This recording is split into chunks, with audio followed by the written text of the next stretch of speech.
mo kí n káàbọ̀ sínú ìròyìn tòní o. Ìpàdé ọlọ́mọlé ọlọ́mọ orílẹ̀-èdè níbi tí ọmọdé ti ń mọwọ́ wẹ̀ tá a ti ń bá gbà jẹun. Mọ́ bí mi irú oúnjẹ wo là ń bá gbà jẹun, oúnjẹ ọgbọ́n nítorí Ọlọ́run ló fi wá ti àgbàlagbà, ó fi wá ti ọgbọ́n. Yóò dáa fún gbogbo wa, yóò yá kò ní yẹ ẹlẹ́ o. Arákùnrin tẹ̀ ń wò iná lórí ọ̀rọ̀ arákùnrin tó sá lọ, wọ́n ti wá gbé ojú wọ́n ti mú jàre, kò sá lọ mọ́ torí ẹgbẹ̀rún sàámù rẹ̀ kò lè sàmúlọ́run lọ́wọ́ ẹnu bọ́dà ló fẹ́ gbà. Tọ́wọ́ ti bá inú wò tá a fi hàn yín lẹ́ẹ̀kan. Arábìnrin tó wà ń bẹ̀rẹ̀ rí, wọ́n ti wá píkṣọ̀ rẹ̀ jáde. Arábìnrin tó wà ń bẹ̀rẹ̀ aboyún tán ní ó sin lóòrò tán ti ẹ̀gbọ́n ṣe ń sìn yànnú àbójúnú kò tó jùnú àjálẹ̀ òun náà ní náwó bí ẹlẹ́dà yìí o. Lóòótọ́ wọ́n ti wọlé ẹ̀, wọ́n ti juná sí ìjọba Enugu, wọ́n tún gbé katapila lọ́bẹ̀, wọ́n tún lọ wó ìyókù. Akẹ́kọ̀ọ́ ẹ̀ tún blame wọn pé ẹ̀rì wọ́ ẹ̀rí kan wọ́ ẹ̀rí. Wọ́n ti ṣe píkṣọ̀ rẹ̀, wọ́n ti ṣe fídíò rẹ̀, a ti rí odidi aláboyún kì í sì ṣe èèyàn kan náà bá ń bẹ̀. Ẹ wo ẹ̀yin èèyàn mi, ẹ já kó lórí ọ̀rọ̀ ti ẹ̀jàre ibi tó bá bá dé àmọ́ fún yín lábọ̀ ìwádìí ń lọ lọ́wọ́. Ẹ já lọ sọ́dọ̀ Davido. Ọmọ Davido ní í ṣe ọjọ́ ìbí 10 years, ṣùgbọ́n nígbà tí mo fọ́nrán yìí mo rí Davido bàbá ọmọ àti ìyá ọmọ, mo rí pé wọ́n ń avoid ara wọn. Mo ló ga ìfẹ́ ti tán náà nù bí ṣe wọ́n rí nù o. Ìyẹn tí ń tán lọ́dún eégún ó ti tán láàrin wọn náà nù. Ọmọ ẹnìkan ló lè pa wọ́n pọ̀ mọ́ báyìí, ọmọ yẹn nìkan. Mo wá ń wò báyìí pé nǹkan fìfẹ́ bẹ̀rẹ̀ wọ́n fi kórìíra parí rẹ̀. Anyway bí ṣe mọ́ rí náà nù o, ṣùgbọ́n wọ́n sá ti tọ́jú ọmọ, wọ́n ti tọ́jú ọmọ wọn kò jù bá náà lọ. Ìgbà kan wọ́n jọ lò fẹ́, ṣùgbọ́n ìfẹ́ expire. Wo ìwọ tó ń lò fẹ́ lọ́wọ́ a máa expire o, ìwọ ni kò fiṣẹ́ sí o, wọ́n máa fiṣẹ́ sí gidi ni o, ìmọ̀ naturally expire ni o, ìwọ ló fi iṣẹ́ sí àtọkọ àti ìyàwó bẹ́ẹ̀ bá fẹ́ kó last. Ṣùgbọ́n mọ́ torí pé kó láàsì wọ́n bá ti ń fi áyọ̀nù gbígbóná lọ ńbẹ̀, ìṣobìnrin ìṣọkùnrin anybody ló lè harass anybody nísìnyí o. Jọ̀ọ́ o bẹ́sẹ̀ rẹ̀ sọ̀rọ̀ o. Tọmọ yìí ló kàn sí mi láàánú fún torí mo ṣe ọ̀rá ń ṣe síra wọn yìí. Ọmọ yìí ń wo body language wọn, ọmọ yìí náà ní emotion. Ọmọ kékeré bí ó ṣe dàgbà nù yóò mọ̀ lọ sọ́dọ̀ bàbá lónìí, bó sọ̀sẹ̀ kan yóò lọ́dọ̀ ya rẹ̀ bó ń ṣe kọ́ tiẹ̀ nù. Àbí ká kúkú láwọn òbí rẹ̀ ló bá kọ́, sáwọn òbí rẹ̀ ló kọ́ bẹ́ẹ̀ ó dáa, yóò tún kọ́ ń tiẹ̀ torí òun náà mọ̀ lẹ́ẹ̀nì báwọn. Wọ́n rò pé ọmọ kékeré ni, wọ́n ní mọ̀ pé ó ń lẹ́ẹ̀nì lára àwọn méjèèjì, yóò sì mọ̀ jẹ́ ẹ̀dùn ọkàn fún ọmọ yẹn. Kò yí sí kéèyàn bring ọmọ ọkọ lọ́tọ̀ ìyàwó lọ́tọ̀. Ọmọ tán ń fọ tán ń sowọ́pọ̀ tán ń tọ́ gan-an wọ́n ń ya kínní. Ọpẹ́lọpẹ́ Ọlọ́run. Ẹ jẹ́ àkóbẹ̀ ẹ jẹ́ adé Canada.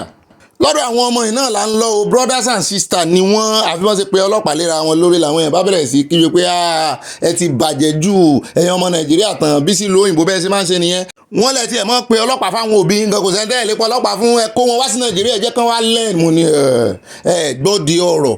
Lóòótọ́ ọmọ olóyìnbó náà ní tiẹ̀ lọ́wọ́, ṣùgbọ́n ẹ bá dé Nàìjíríà ní ìsìn ọmọ Nàìjíríà gan fẹ́ ìyàwó bí ọmọ olóyìnbó la ẹ mọ̀jẹ̀ ó dàríyànjiyàn, ẹ mọ̀jẹ̀ ó ní bó ṣe fìsọ́dọ̀ oníkálukú. ṣùgbọ́n ẹ jẹ́ àṣìlẹ̀ ká gbọ́rọ̀ lẹ́nu ọmọ yìí tí àbúrò rẹ̀ tó rè ta gbogbo nǹkan tó wà nínú ilé rẹ̀, gbogbo àwọn ẹbí ní ń sá fún bọ́ yìí, ṣùgbọ́n òun gbà á wípé ẹ̀jẹ̀ òun ní àfi bó ṣe ṣe fóònù náà tó ju ẹ̀ bó. Ọmọ náà ló tún wá lọ pe ọlọ́pàá sí ẹ̀gbọ́n rẹ̀ lẹ́yìn tó ta gbogbo nǹkan nínú ilé rẹ̀. Ó ti ta tẹlifíṣàn, ó fẹ́ẹ̀ ta lé mọ́ lórí. No, I think no one because they moved out, I think, yeah. So basically, like, long story short, I got back and I see like they sold all my stuff without telling me. Him and my roommate. Who's your roommate? The person I gave my room to. They sold all my stuff. How long? My TV, my bed, and they never told me. We'll try and stay. Yeah. Lower. We don't need to show. Yeah, I get it. I have a very loud voice. I'm so sorry. Yeah, but we don't need to show. So right now, I have a loud voice. It's a dispute between you and your brother. Yes. Are your parents here too? No. So who looks after him? I am his legal guardian. His legal guardian. So what's the situation with, I guess, your parents? My dad?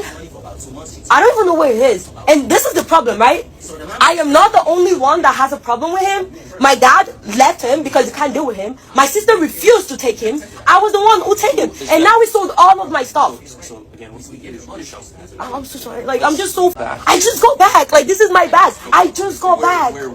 Ọmọ ayọ̀ sójoojú ìṣẹ́kí ìpáyàn ayọ̀ ní pààyàn ọmọ yẹn bọ́ yẹn gangan ló ní problem. Ó ń láyọ̀ ń pa á lọ, ó ń láyọ̀ fẹ́ fọ́ orí rẹ̀ kán jù sí Nàìjíríà kórí ẹ̀ wá pé ẹ̀gbọ́n rẹ̀ lọ sí holiday kó tó dé òun nìkan ló sì ràn ọ́ lọ́wọ́ ló gbà ó lóun gan ni legal guidance yẹn ó sì ta gbogbo nǹkan rẹ̀ kó tó dé ẹ jẹ́ àpò ń bẹ́ o bọ̀dá yín Wike tó ti ju àdó olóró ọ̀rọ̀ míì lọ́tẹ̀ yìí bàbá Bọ̀dé George ló bá o bàbá tán láwọn ó sá lọ Ghana lọ́jọ́ sí káláwọn náà ti mọ̀ kan ti sá lọ Ghana ni ọ̀rọ̀ yìí ò bá mọ̀ ti bá wọn lé àdírẹ́sì ọ̀dọ̀ wọn ló àdírẹ́sì ẹ̀ sí ẹ jẹ́ àgbọ̀ náà ká tó wá lọ gbọ́ ti Fubara náà àkójọpọ̀ ròyìn.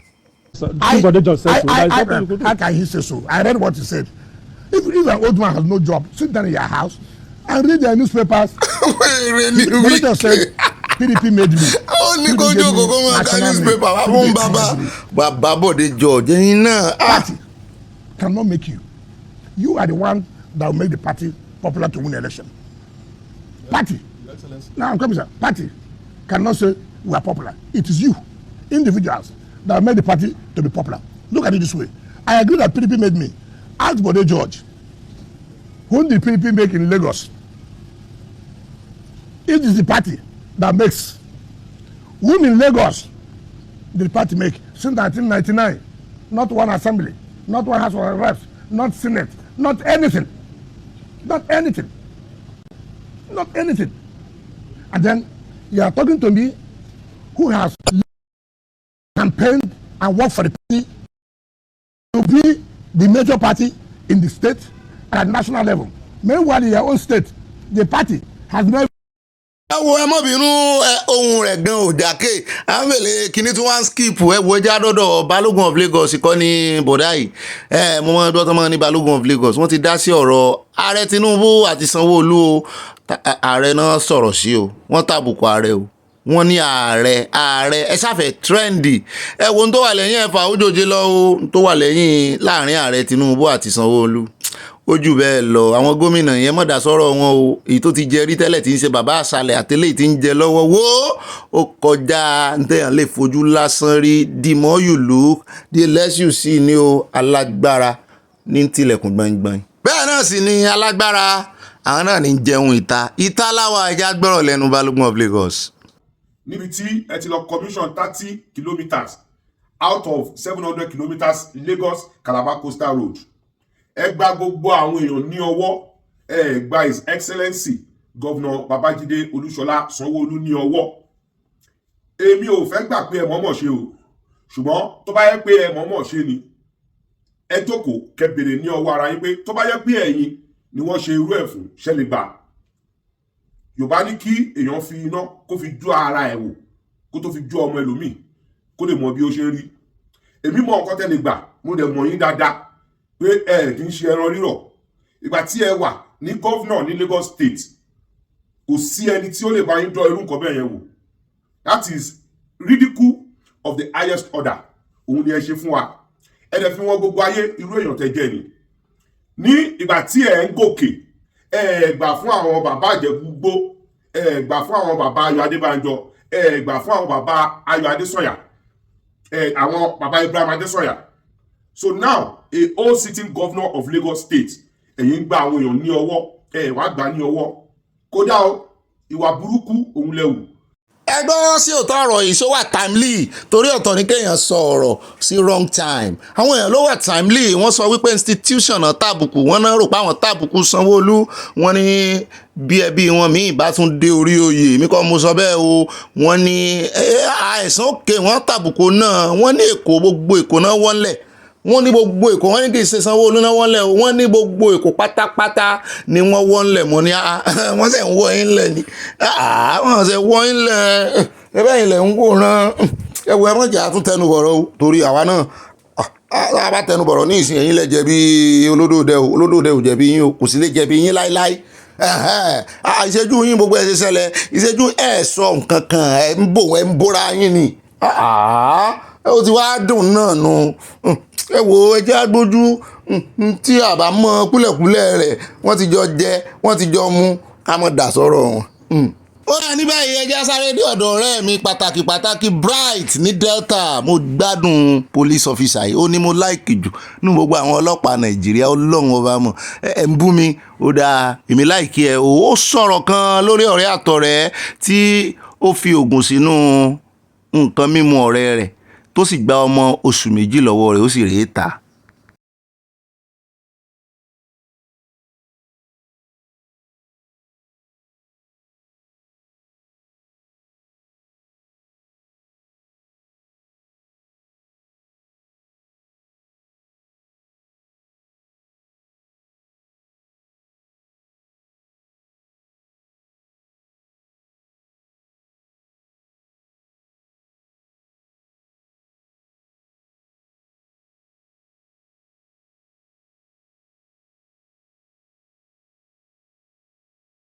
ẹjọ́ kí Bright tó kọ̀ǹtínú eléyìí kan ṣèròyìn lásán ẹja fi kọ́gbọ́n gbogbo ẹ̀yin abiyamọ ẹ̀yọ́ rẹ̀ ní o ọmọ oṣù méjì ó sì grow di ọmọ oṣù márùn-ún kọ́lọ́n tó kò yọ bọ́n bá ti fi ṣe nǹkan kọ́ tọ́n bá ti fi gúnṣẹ́ ńkọ́ tàbí tó lè bọ́ sí irú ọwọ́ àwọn eléyìí tó gbé aláboyún odidi aláboyún àtọmọ inú rẹ̀ tó fi ṣoògùn. Your child, when this thing happen, around which month this thing happen? February 16. February 16. 2025. This year, Abi? Yes, sir. How you take meet this madam? For market. Okay, wait till how una take become friends? Now business. Say one transact business. Okay. So how she take carry the child from your hand? She said, "Ma, I can't know where she dey stay." Okay. When we call her, she was in a drink. She gave me drink. Okay, not be inside the bus, she forgive you the drink. No, inside motor. Okay, inside motor. Yes. Okay, which drink she give you? Five alive. Okay, 5 alive. So after you drink, wetin go happen? Sleep on your worry me. Okay. But I no fit sleep inside motor. Okay. When we call reach Igbo market, she tell me her children call her. They say they know their house. They go back there. On their way coming back, they will pick us. Okay. Now there we sit down. They wait for our children. I can't give pikin breast. Man, not give pikin. I give pikin water. Okay. So I can't tell her. I give pikin water inside motor. I no go fit give pikin water now like this. She said no, so you do am. Small children, they don't know anything. Might give her. Okay. Like I said, because of the time that we are managing. So at what point when you take find your pikin when you not see your pikin again? In the night, but I don't know the time because I don't get phone. When the drug take affect you, when they take carry your pikin, you don't know. Nah, in the evening. You were sleeping when you wake up, you don't see your pikin Yes, again. Or how? How did yes. pikin take miss? I'm sleeping. I was just sleeping. So when I wake up, I don't The place where she carry you go, now her house, I mean, now where? no be our house. Now where? Now road. She tell me say na her church member store. So now there we sit down. So when you wake up, when you call letter wake up, you now church member store true. Yeah. No, I don't know whether na church member. But they you wake up, you don't see your pikin, you go ask question now. No, they lock the store. Now on They lock the Sunday. store. Okay, you don't go back there after that day. No, when we come report the matter for station. Me and the IPO for that station, we go there, but now she go ask question. Okay, you don't know the question which she asked. Yes. Okay, no wahala. So where una come eventually arrest her? Where una find her go arrest? Okay, you two you don't know. They just tell you say they don't arrest her. Okay, now Ogele. Yes. Okay. Now Ogele now she dey stay. Yes. Okay, no wahala. Which day una arrest her? On 29th of April. On the 29th, police arrest her. Yes. Okay. How old was your child when she stole the child? 2 months, 1 week. How old is the child now? Now like this, 5 months, 6 days. Okay, thank you. So you've heard from the mother of the child. We will be interviewing the suspect now. So, madam, what is your name? Temitope, You are from where? Ondo, How old are you? 49. Okay, this pikin, where they find, which person hand they see am? Na my hand. Na your hand. She said you give her drink. You give her drink, abi you not give her drink? I give her drink. Why you give her the drink? She tell you say she want drink for her life. And that time we want to eat. Okay, una wan eat. Yes. Okay, when she wanted to you say no, make give the baby water. She dey give the baby breast. He carry water. Cause me still give am water. Okay, so why did you carry the child? Madam, I have just 30 seconds, please. Why you carry the pikin? Okay. I carry the child because of my children are already big and they will still enter university very soon. And I don't have any pikin around me again. So you needed a small child. Yes, sir. So she will get the way you carry the pikin for 9 months, born the pikin. She not need the pikin. No, I still tell them to let us be friend before family Okay. friend. onírọ̀ paraku ọwọ́ ìyàwó tí ìbá ọ ni torí pé ó nídìí ọmọ ó ṣe rè bí mi àbí kò rè adopt ọmọ ọlọ́mọ ló wá ń jí ó jẹyàn rẹ̀ ń sùn onírọ̀ òsì ó fẹ́ rè fọmọ ọlọ́mọ sògùn owó fẹ́ rè fi gúnṣẹ́ sí ọ. Una go say army work na by book, but once you reach money, una go dey use una hair, una no go use the book again. All the whole soldier benefit wey dey for inside the book, una don sit down on top. Only una e dey enrich all the whole benefit. But if you reach work, una go push the other hand make go do the work. But if you reach money, una go dey silent. Na that time una take dey go meeting. Una say soldier life e no reach una. Go to other countries. Go to other see their officer. They are having a good relations with their subordinates. When I go to Burkina Faso, I see a whole officer who is commanding the operation ground. He's eating in the same train, not be play to train when they say something for Nigeria. is eating in the same train with their subordinate. But in the Nigerian army, a private soldier, a sergeant cannot even eat in the same table with a second lieutenant. They form high. That's why our problem, they form high. Other rank are ready to do the work in this Nigerian army. But the officers are the problem we are having. They are the one subdued, they are the one blocking the progress of the victory. I say the army, the victory is by God alone. If you cannot work for yourself, do you think God will come down to come and help you? I'm saying this. Soldiers are suffering. Soldiers are not getting any benefit in the system. Any soldier who injured from being where Meduguri or any state, take it down to 44 in Kaduna, they know they take good care of that soldier. They plan to, if you get any bullet, they plan to and die your leg in order to cut, they will cut them. So that you go just damage for life. And the money when federal government, the health insurance go they break for that your treatment. The officer when they do for 44 and they charge the money. The drugs when the health insurance go they break for soldiers when they not there alright. Now they go come to sell them for soldiers again. Which kind of organization be Nigerian army self? Which kind of organization Nigerian army self? So why can't we say other rank now don't become slave trade under their country, under their own uniform, under rank can't be slave to officers? Why can't we say what they go they do to slave? From who come from another country, they come to do them to a citizen of the Nigeria who stand to be a selfless service to his or her nation. Go to 44. May you see how the life of soldiers they for there, how they suffer there. A soldier get injury, if that soldier not get in your money for account, that soldier if they kill soldiers, not be that. Because if any soldier get accident today, he injured today, Nigerian army is not taking care of that soldier. Now that soldier go to take care of himself. It happened to me. It happened to my colleagues when they sit there for the system now. Any soldier when get, if you are a soldier, you are ready to injure or you injure yourself mistakenly.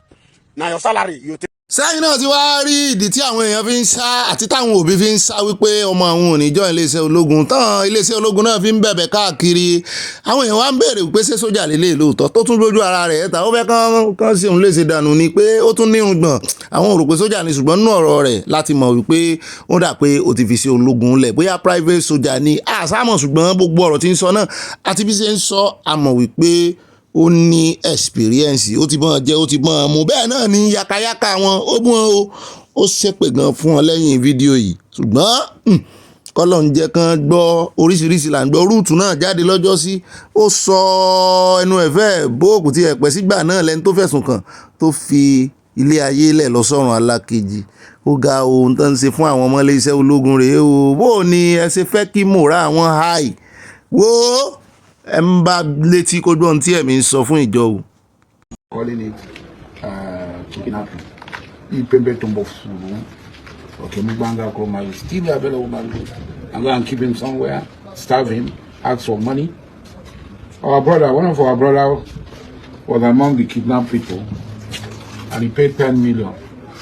He was the one who assisted us to the camp. Our men left yesterday night. We arrived at the place. It is reported, where is the military uniform? Bring it out. It is reported that the military man who was kidnapped along with them has not been accounted for. These are his uniforms. This one na juju o abẹ́wà rí wípé àsárídòkú àtàwọn boys ẹ̀ náà tún wá ń gba àwọn ọmọ iléeṣẹ́ ológun tí wọ́n jí gbé sílẹ̀. Nigeria is a joke ó ti di joke pátápátá o àwọn ọmọ iléeṣẹ́ ológun tó yẹ kó jẹ́ pàǹgàn ló yẹ kó dáàbò bòlù wọ́n wá ń jí àwọn gbé àwọn èèyàn àsárídòkú wọ̀ náà wá ń gbà wọ́n lẹ̀. Nàìjíríà wo mọ́ ronú lórí rẹ̀ mọ́ o mọ́ jẹ́ kí wọ́n fi ìrònú Nàìjíríà sí ọ léṣe o ó mà ṣe ní láàánú ẹ wò gbogbo ID card tán rí. The military man, Saliu, is a Lance Corporal, Saliu Ibrahim. He was supposed to be among the people kidnapped. He was supposed to be the 20th person. 19 a year, he cannot be found. His uniform is here. 29 battalion. 29 battalion. He was going to Bile.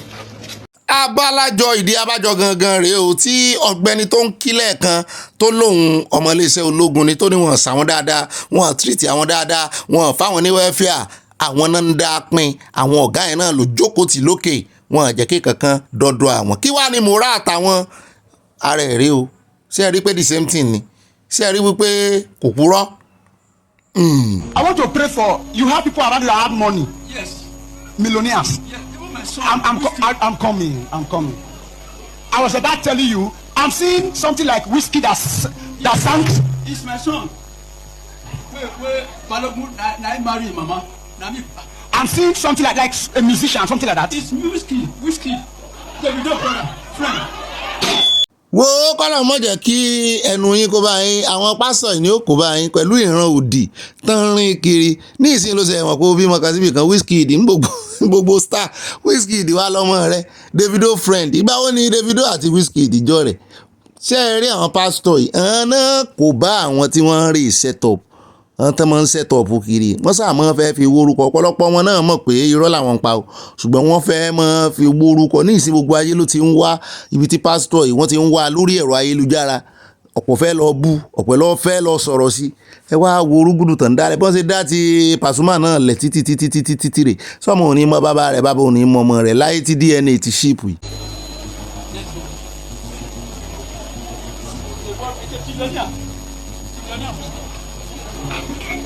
Are you sure? Sir, your case, just stand here. Are you sure? ó dá àwọn ẹja kó ń bẹ́ ọ àmọ́ wo ibi tán yanjú ẹ̀ sí ọ bóyá Wizkid ó wà ní bàbá àwọn ni ẹ jẹ́ wá gbọ́ ìmọ̀ràn látẹnu arákùnrin gbogbo ẹ̀yin ọkùnrin ẹ bọ́ bí àwa ni ìmọ̀ràn yìí wà fún. wọ́n lé yín kò lù yín ẹ̀yin nìkan ṣé èmi wọn dájọ́ kú fún yín kí ló ṣẹlẹ̀ wá sí. kí ló dé sí wọn. torí mi ò mẹ̀yìn ọlá. lẹ́wọ̀n ní kẹ́ gbogbo owó jẹun. èmi mo ṣiṣẹ́ owó mi. mo lè dẹ́ jáde orí ẹja. nítorí ká múdélé lọ múdélé báyìí. kò gba lọ kábọ̀ kò síbẹ̀ níjẹ́ ẹ bá gbé jẹ́. lọ́yọ̀ gbé fún. bá mi ní ìní wẹ́ẹ̀tì ó ti lọ báyẹn náà àmì ìwọ́gán òní tíjì ọ̀bọ jẹ. ayé ò ní fóbi kò. kò ní sẹ́mi ẹ̀. ayé ẹ̀ lọ bàbá mi. ayé ẹ̀ lọ bàbá mi. ayé ò ní jẹ́ skẹ́rì. bàbá mi ò ní tíjì ọ̀bọ jẹ. ayé ò ní fóbi kò. ó ti lọ báyẹn náà. ó dá eléyìí tá a fi káde abala lérèfé ńlẹ̀ ó náà ní ti ẹgbẹ́ Afẹ́nifẹ́re wọ́n jáde lónìí o wọ́n tàbùkù ààrẹ Tinubu o wọ́n ní Nàìjíríà ó ti fìdí rẹmi lábẹ́ yín làwọn èèyàn bá tún ń pè mí pé irú ìròyìn wo ni wọ́n ń gbé Ọ̀gbẹ́ni Bobby ṣé bí wọ́n ló sọ fún wa lánàá wípé àwọn Afẹ́nifẹ́re wípé wọ́n ń ṣe campaign ó ń jọ bẹ́ẹ̀ ni pé wọ́n ń ṣe campaign fún ààrẹ Tinubu ẹ̀yìn ààrẹ Tinubu náà wà mọ́ ni sẹ́yìn ò gbọ́ confusion tó ṣẹlẹ̀ lánàá ni ṣébi torí ẹ̀ ni Rufai Oseni ló ṣe ń bá wọn fa zùrùtù tó ń fà tí ò tóra wọn lánàá tó ń fi wọn pa wẹ̀ẹ́dẹ́ wípé ó ti di fásán méjì fásán bàbá Adébánjọ pa Adébánjọ lélẹ́yìí so ti yé yín ìròyìn gidi la gbé fún yín fásán alákọ̀ọ́kọ́ nọ́mbà 1 náà sọ̀rọ̀ lánàá fásán ẹlẹ́ẹ̀kejì ni wọ́n sọ̀rọ̀ lẹ́nìí so àmọ́ owó fásán mi tí ó tún sọ̀rọ̀ Afẹ́nifẹ́re ẹgbẹ́ fi wọ́n lẹ̀ ẹ gbójú kò ẹ jẹ́ àwọnú àkójọpọ̀ ròyìn dẹ́ndẹ́ ròyìn ń bọ̀ lónìí.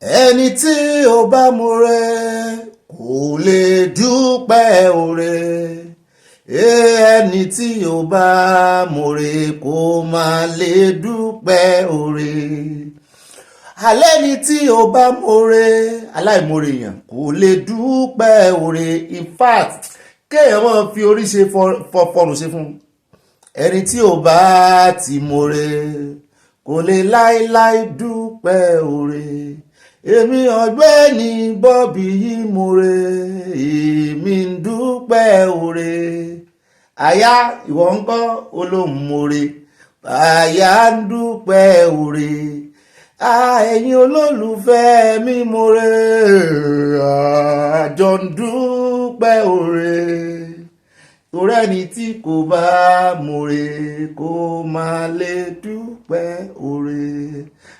Oore àdáǹdà tán adúpẹ́ lọ́wọ́ Ọlọ́run o torí àmọ́sẹ̀ forí wọlé èdè lọ́jọ́ kejì oṣù tuntun náà ni adúpẹ́ lọ́wọ́ Ọlọ́run àwọn ìyá wa tá a mọ̀ bí ẹni mo wó inú mọ́ǹtì náà ni mọ́ǹtì wọ́n pé méjì lọ́wọ́ mi ìyá wa Dorcas Jalo àmọ́ celebrate wọn títí tí ó fi di ọjọ́ bí wọn gangan àti mọ̀mọ́ wa Ṣọlá Òdùmọ́sù ọgbà ẹ̀yìn tó bá bí nínú oṣù June oṣù kẹfà náà ìjà mọ́ o a celebrate gbogbo yín dáadáa torí ojoojúmọ́ lẹ́ celebrate mi àtàyà kí ló wá dé táwa náà ní wáyé fún yín ẹni tí ó bá múre ara oore náà nù kò lè dúpẹ́ oore ẹni tí kò bá mórè kó má lè dúpẹ́ oore.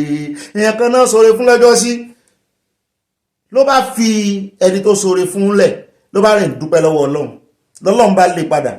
Ẹni gbogbo ti gbọ́ sórí mú gbọ́ náà ní ṣùgbọ́n yóò kọ́ alẹ́kọ̀ọ́ frictional ni àròkọ ni kò real ṣùgbọ́n ara àròkọ ìwé náà wà tán pé fiction books gbogbo ẹ̀ náà kọ́ ló real ṣùgbọ́n àwọn kankan wà tí ò real ṣùgbọ́n tán máa ń rò èrò ní tí mo fẹ́ fàjáde níbẹ̀ èrò orí àyà ni àyà ló sọ story fún mi ṣùgbọ́n lòun ló ń rò.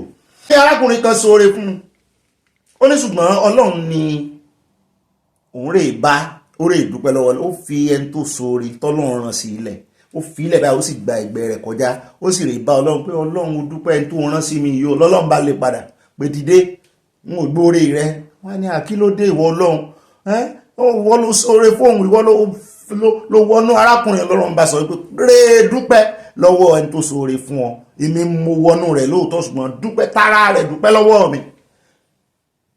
Ló bá padà sọ́dọ̀ arákùnrin yẹn arákùnrin yẹn tún ti ní pákéjì míì lẹ̀ fún torí ẹ̀ ní yóò bá ṣe lọ tán bọ̀ tán ní ẹni tó dúpẹ́ orí àná yóò rí mi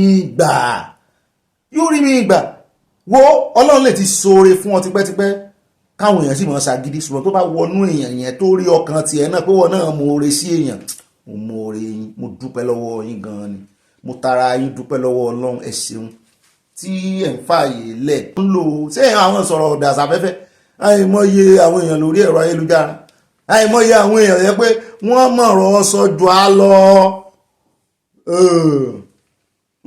sọ́jọ́ á lọ dáadáa ẹ̀dọ̀ kí ọ̀rọ̀ ẹnu wọn ló wà ṣùgbọ́n bá a bá ju ọ̀bẹ sókè nígbà àgbà ibi pẹlẹbẹ náà ní fi mélòó làwa mọ̀ sọ mo sọ̀kan lánàá wípé àlọ́ rámirámi báyà mi kan ló ṣe ń pàkíyèsí mi sí ó ti pẹ́ tí mo ti máa ń sọ àlọ́ rámirámi mo sì wọ́n gbọ́ lẹ́nu àwọn èèyàn náà àṣé àlọ́ lámi ni lámi kíní tí máa ń lá omi tí máa ń dàbí kíní esunsun ńlá yẹn wọ́n dàbí ẹ̀fọn ńlá tí máa ń lá omi tí máa ń ṣeré lórí omi yẹn tí wọ́n lálọ́ rẹ̀ lárí àràbọ̀ rẹ̀ yọ̀ọ̀dà fún bàbá mi tẹ́ pàkíyèsí mi sí ojoojúmọ́ làwọn ń kẹ́kọ̀ọ́ látara ara wa ń bì inú gbọ́ èdè Yorùbá o àwọn ẹni tó gbédè Yorùbá kì í ṣe mi o gbogbo ń tẹ́ wá ń gbọ́ ń bì Ọlọ́run ló tì yín wá o torí nígbà míì gan èmi gan jókòó pé kí ni ìwọ gan sọ lẹ́nu tó wá dàbí tó special ṣùgbọ́n Ọlọ́run ló pa kí yẹ ó fadùn sí etí yín irú adùn the same irú adùn yẹn náà tó fi sí etí yín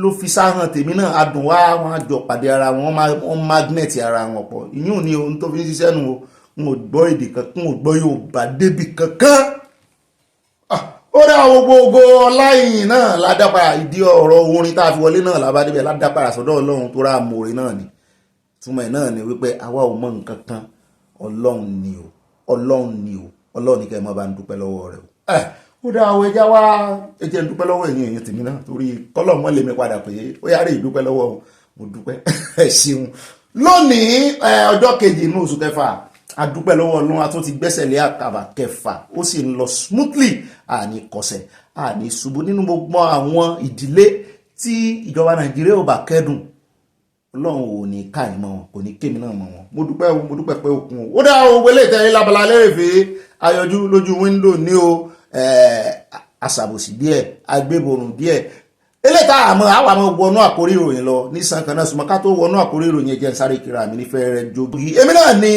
ibà kanjú abẹ́ǹkó ibà lọ tààràtààrà tọ̀rọ̀ bá ti di ọ̀rọ̀ òtítọ́ àtòdodo sàn láàrin ajé ni mo ní pẹ̀kọ̀rọ̀ èmi náà ni ibà sísọ lójú eégún ibà ṣàlàyé ibà fàyọ̀pọ̀ tiẹ̀ ibà kọ̀ǹfàmù ẹ̀ kó tó sẹ́ǹdẹ̀ gbogbo ìròyìn tó bá gbé gbogbo kọ́mẹ́ǹtì tó bá kọjọ́ mọ́ kọ̀ǹfàmù ẹ̀ kó tó sẹ́ǹdẹ̀ mọ́ torí wípé olórí Nàìjíríà ò dá ọmọ ẹ̀yìn náà ò sùn kó wá mọ́ sọ̀sọ́kúsọ tó mọ̀ ń pa rẹ̀ agbọ́ ti Dino lánàá tó sọ ń pa ààrẹ Tinubu personal life ni bó ṣe sọ náà la ṣe gbọ́ èmi ò mọ̀ bóyá òótọ́ ni bóyá rọ ṣùgbọ́n ó dáa tó fẹnu ara rẹ̀ sọ àtijọ́ tó sì ti sọ torí kò ṣẹ̀ sọ ààrẹ Tinubu ò bá ṣẹjọ́ wọn èèyàn wá wò pé àbó òótọ́ ni àbí kinní nítorí ẹ̀ ló ṣe dáa gbogbo ibi tó ti jó lórí jẹ́ kí ọwọ́ rẹ̀ mọ òdodo kún gbogbo ìrìn àjò ayé rẹ̀ mọ́jà dènà pẹ́nu wọ́n wà mọ́ rìn gẹ́nìgẹ́nì aróyè tẹ́ fi mí jẹnu àkọ́kọ́ nú àwọn àkórí ìròyìn tòní ẹ jẹ́ á lọ sí ọ̀dọ̀ Amẹ́ríkà fohùn ránṣẹ́ sí Nàìjíríà o, wọ́n ní àwọn kan ń háì Nàìjíríà mo láwọn investors ní ó jẹ́ mo nítorí wípé Nàìjíríà náà ń wá investors ní Amẹ́ríkà ẹ̀mọ̀ sí ohun òtẹ́ ti ẹ̀já wọn sí sínú satellite lẹ́ti rí Intel ni, ṣùgbọ́n wọ́n lọ Ọgbẹ́ni Bobby, please allow us to finish what we're saying.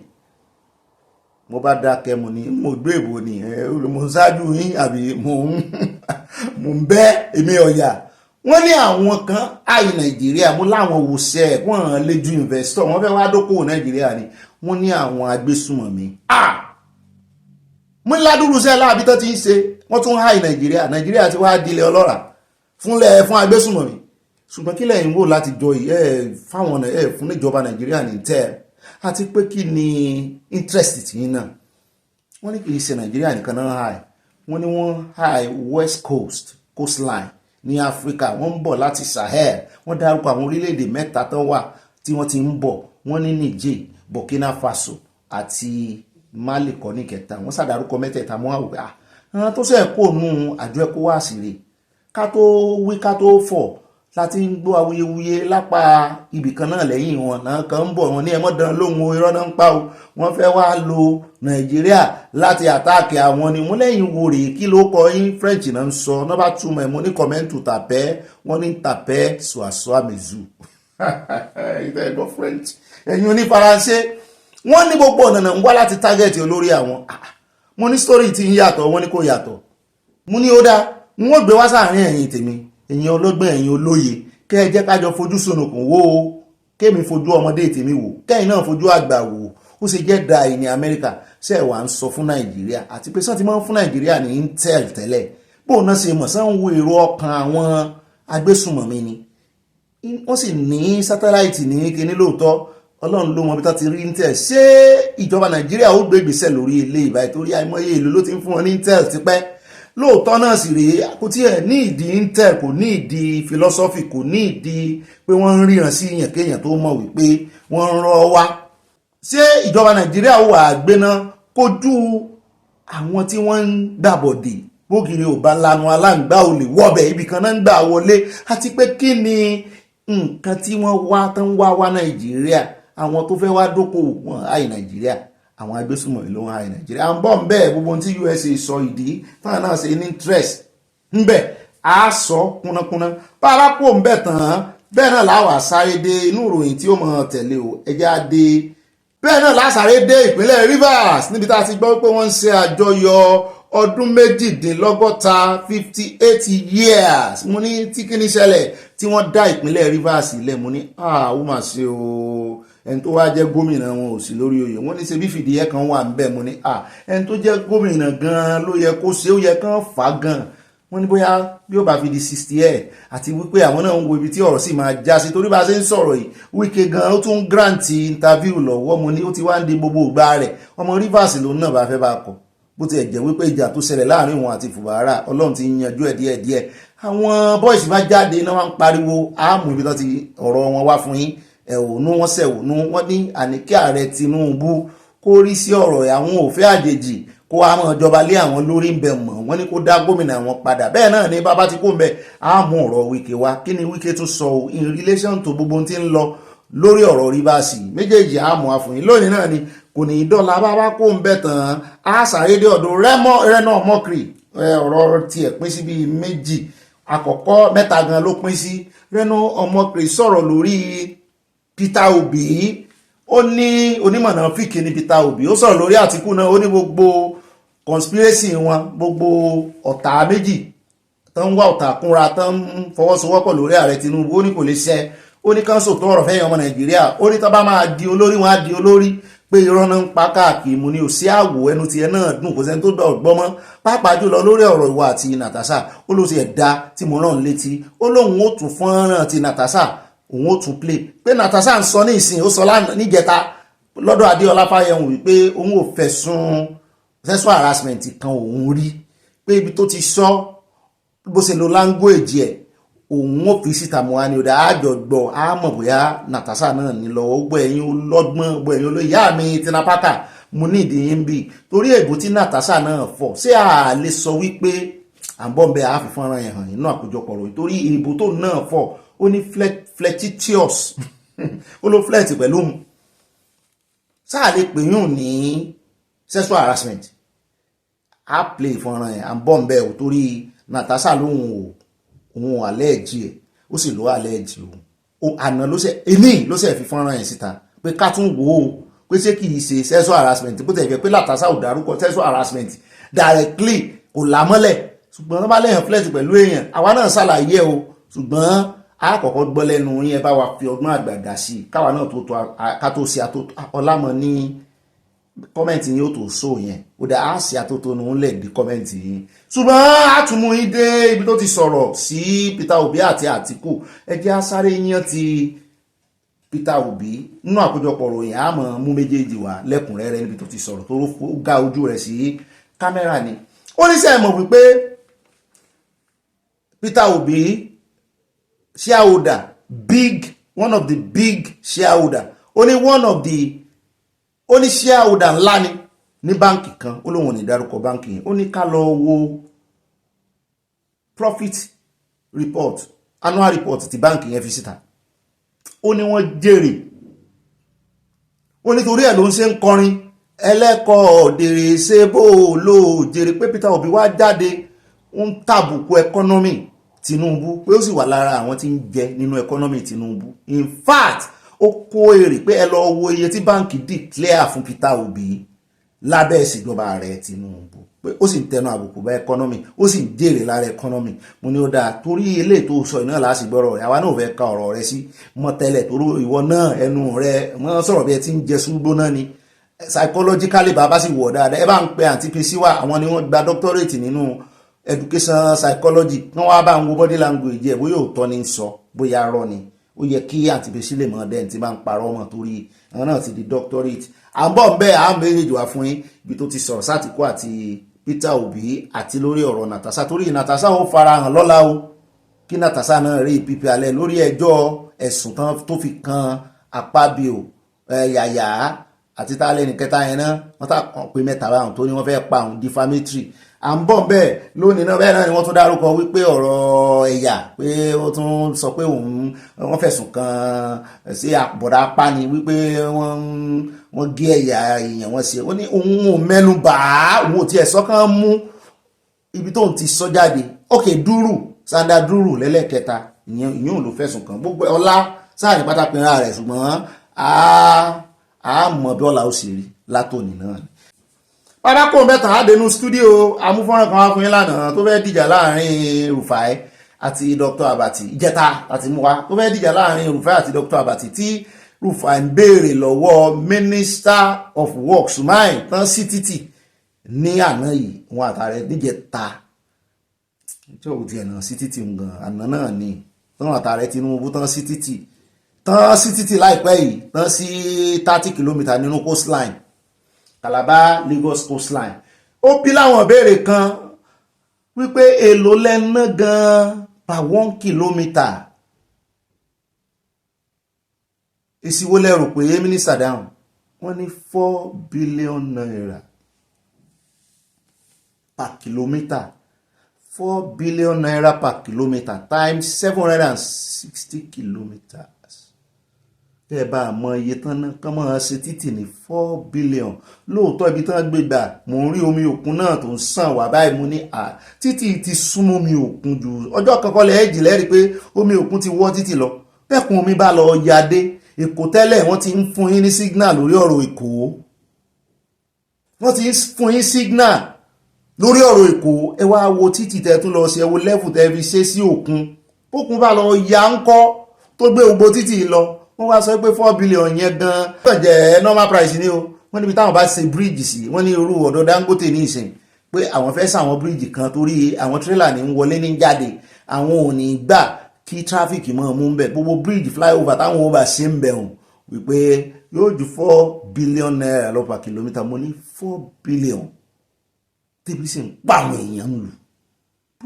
project ńlá ni o project gidi ni o títì dáadáa ni o ṣùgbọ́n priority rẹ̀ ń kọ́ pẹ̀lú bí ebi ṣe ń pa àwọn èèyàn sóun ló máa jẹ́ kó owó oúnjẹ wálẹ̀ ṣùgbọ́n àlẹ́ ní kọ́ mọ̀ sí títì o ṣùgbọ́n àwọn èèyàn wá ń fojú kọ̀rọ̀kọ̀rọ̀ owó wọn bẹ́ẹ̀ náà ni Rufai ló sá ẹ bá ti rí Rufai bó ṣe ń ta sí mínísítà ẹ̀ èmi gan mo ń tara wípé Rufai ó ti ń take a personal Rufai take a personal gan inú bí àbàtì gan at a time lórí ọ̀rọ̀ wípé just tell me how much you spend on 1 kilometre each kilometre ká fi calculate ẹ̀ transparency náà ń pè é ó sọ Rufai ó take ẹ̀ yìí sí o à ń bọ̀ mbẹ́ o gbogbo tí Rufai tó bi mínísítà yìí ṣùgbọ́n mínísítà yìí wá yà mí lẹ́nu wípé òun náà wá comport ara ẹ̀ tó ló kọ́kọ́ fẹ́ bínú ṣùgbọ́n létà ó rí dájú pé òun dá Rufai lóhùn pátápátá gbòrògbòrò bẹ́ẹ̀ náà ni Rufai tún mẹ́nu bà á wípé kí ló dé tí wọ́n ṣe invite àwọn míì tó ṣe wá jẹ́ wípé ẹni tán gbé kọ́ńtíráàtì fún ẹni mímọ̀ ni wọ́n ní ó ti ṣe kinní kan fúnjọba rí àwọn ti jèrè lára rẹ̀ rí kí ló dé tẹ́ ẹ máa gbádùn kọ́ńtíráàtì lẹ̀ tẹ́ ẹ invite public pàápàá jùlọ Nigeria company tó ń ṣe títì ṣé Nigeria ò lè ṣe títì ní kí ló wà nù títì káti ẹ̀ gbé fún ẹni tó ṣe títì Ọ̀ṣun state tí òjò wọ́ lọ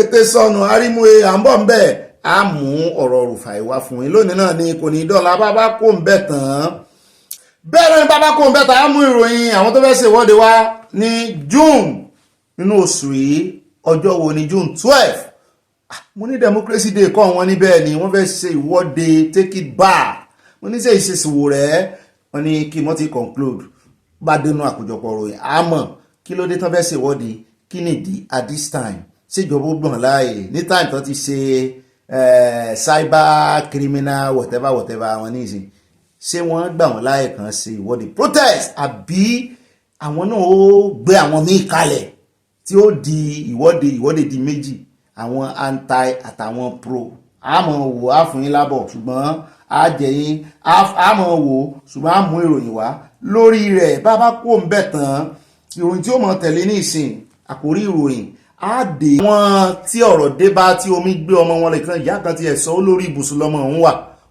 omi sì gbé lọ tìbùsùn bàbá kan náà sọ ó ní èèyàn 9 ìyàwó ọmọ àtàwọn ẹbí òun mi èèyàn 9 ló bá omi lọ ó ní ìjọba wa ń sọ wípé àwọn ó ṣe pé ṣé kò yẹ kí ìjọba ti ṣe fáwọn àmọ̀rọ̀ wọn wá níbi tán ti ganu sí máìkì tán ti ní àwọn ò tí ìrọ̀wọ́ ìjọba o tí ìjọba sì ti sọ pé àwọn ti ń ṣe fún wọn ibo lẹ wá ń ṣe é sí n tó máa ń sún mi náà ọ̀rọ̀ ìjọba náà rí ibo lẹ ń ṣe é sí lókèsàn ibo lẹ wà lórí máàpù à ń bọ̀ á mú ti àwọn tí ń complain wá tán láwọn ò rọ̀wọ́ ìjọba á mú agbẹnusọ ìjọba tán ránṣẹ́ náà wá tó ní àwọn wà on the location báyìí ibi báyìí láwọn wà kàn jẹ́ káwọn mọ ibi tí àwọn tán láwọn ò tí ìrọ̀wọ́ àwọn wà pé gbogbo àwọn èèyàn náà kọ́ láwọn ó dìtẹ́ tí wọ́n ní ẹ̀ ṣe lo AI ebe AI lẹ́nu lọ́jọ́ sí tẹ́lẹ̀ fi mọ àwọn tí ẹ̀ ń sẹ́ndì owó táàrẹ Tinubu ní kẹ́mọ́ fún àwọn òtòṣì AI lẹ́fi mọ́tòṣì kí ló dé tẹ̀ ṣe fi AI mọ àwọn tí omi gbé lọ tó gbé ẹbí wọn lọ àbí wọ́n global warming náà ó ti disrupt network AI à ń bọ̀ ń bẹ́ẹ̀ a sọ púpọ̀ lọ́rọ̀ lórí ẹ̀ náà lónìí ni kò ní dọ̀la bàbá kò ń bẹ̀ tán à ń lọ sí ọ̀dọ̀ NDLEA níbi tá a gbọ́ pé wọ́n ní ọwọ́ ti bà àwọn tí ń ṣe agbátẹrù àwọn tí ń gbé oògùn olóró cocaine lọ sí Saudi Arabia wọ́n mú kan láìpẹ́ tí ọ̀gá àwọn ganu sí máìka mú wá fún yín bùbá márùwá ó sọ púpọ̀ lọ́rọ̀ wípé ẹni tó fẹ́ lọ pray àlẹ́lẹ́ fẹ́ lọ sí ṣùgbọ́n ní ìsìn wọ́n ti wá mú àwọn syndicate wọn àwọn tó jẹ́ pé àwọn gangan náà rán wọn wọ́n ń kówó Hajj lẹ̀ wọ́n ń kówó tíkẹ́ẹ̀tì lẹ̀ pé a fẹ́ rán ọ Hajj àsùnìtàn dìmẹ̀rù wọ́n ń gbèmí ní o wọ́n ní àwọn mú wọn wọ yàrá sùmí dúdùn mo ní inú ìwé aláwìyé ọ̀bọ náà ní ọ̀bọ ní sùmí dúdùn tán ni wọ́n mọ̀ súùtì dúdùn tó bọ́ sọ́wọ́ lion jàpá ọlọ́gbọ́n ẹ̀wẹ̀ ó ti ọ̀wọ́ dé ibi tí ò ti ní kọjá ààyè rẹ̀ mọ̀ sóhun wọ́n ní lóòótọ́ ni wọ́n ní ṣùgbọ́n àwọn náà ní yàrá sùmí dúdùn mo ní NDLEA wọ́n ní bẹ́ẹ̀ ni bó lẹ́sẹ̀ ń ṣe wọ́n ní nǹkan àṣírí ni wọ́n láwọn ò lè tú fún wa mọ̀ lóde àwọ̀dà fẹ́mi kí ló wá tún ṣẹlẹ̀ wọ́n ní ọwọ́ ti bà wọ́n àwọn mẹ́ta ọlọ́wọ́ ti bà wọ́n ní Kano wọ́n náà gangan náà wà ní kìíní àwọn náà ń fún àwọn ará bíi ní kìíní yìí mu tán sì máa fi kìíní tù wọ́n lójú wípé àfi Hajj níbi tá a ti ń sọ̀rọ̀ lọ́nà láti ń gbọ́ oríṣiríṣi wípé 269,678 ní Saudi Arabia reject pé ẹ̀ lè wá sí Hajj káàkiri gbogbo àgbáyé mo ní bóyá Gumi wà nínú wọn lé Gumi tẹfẹ́tẹfẹ́ ẹsẹ̀ rẹ̀ ò balẹ̀. Mo ní sẹ́ẹ̀rí orí ọ̀rọ̀ Gumi yẹn bá ti dórí ọ̀rọ̀ Saudi á sọ̀rọ̀ Gumi wa ti sọ tẹ́lẹ̀ ṣùgbọ́n á tún sọ ọ́ tó rárò pé ìjọba Nàìjíríà ó gbé gbèsè láti bàtún ti lé padà lé ni.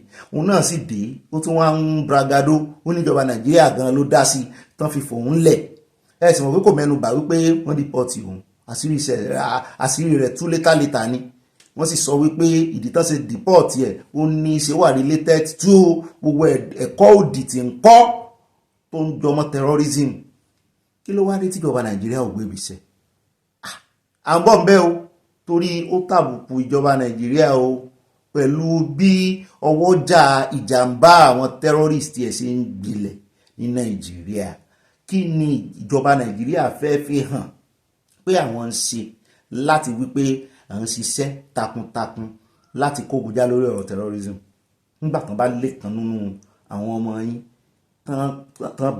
tán blacklist ẹ̀ bí ọ̀daràn tó sì jẹ́ wípé ó tún padà wà Nàìjíríà bẹ́ẹ̀ kí Sankoff ló yẹ kẹ́ kó ṣe lọ́wọ́ bó ṣe dé à ń bọ̀ ń bẹ̀ a sọ lónìí náà ni kò ní dọ́là ní rí jù báyìí lọ́nà àwọn àkórí ìròyìn wa ní pẹ́ rárá dé pápápá ẹ jẹ́ wọnú abala tí ó mọ̀ kàn lọ abala sanáwọlé ẹsẹ̀ cheese ẹsẹ̀ musin nínú oṣù kẹfà nínú oṣù June oṣù kẹfà tá a wà yìí nǹkan ò ní sẹ́mi wá ó yẹ ẹ̀bùsẹ̀rìn ayọ̀ pákà ayọ̀ làwọn ò fi làjá ayọ̀ làwọn fi pọ̀ tiẹ̀ bí ayọ̀ wa ò sì ní dé ìbànújẹ́ ó dá o alákọ̀ọ́kọ́ ní abala sanáwọlé ti tòní oníṣègùn tọwọ́ bà tán ni ó máa ń náwó bí ẹlẹ́dà kọ́wọ́ tó bà á tán wá tú àṣírí rẹ̀ tán bá aláboyún tó sin lóòrò ẹ ti rántí tọwọ́ bà lábá tún rí fọ́nrán kan níbi tí wọ́n ti ń ṣe àjọyọ̀ bẹ́ẹ̀ náà ni wọ́n ń pariwo immigration officer yẹn ní mẹ́sàn-án mẹ́wàá mú níta lélẹ́yìí wọ́n ní sẹ́mi ọ̀ràn tí inú bíbélì ni tí Dávidi àti King Saul tán rè jà tán rè kojú tí àwọn obìnrin tán fìlù tí jó pàdé wọn tán sọ wípé Dávidi pa ó pa ju èèyàn tí Sọ́ọ̀lù pa lọ tí ló fi bí sọ́rọ̀ wọn ní nǹkan ṣe nù.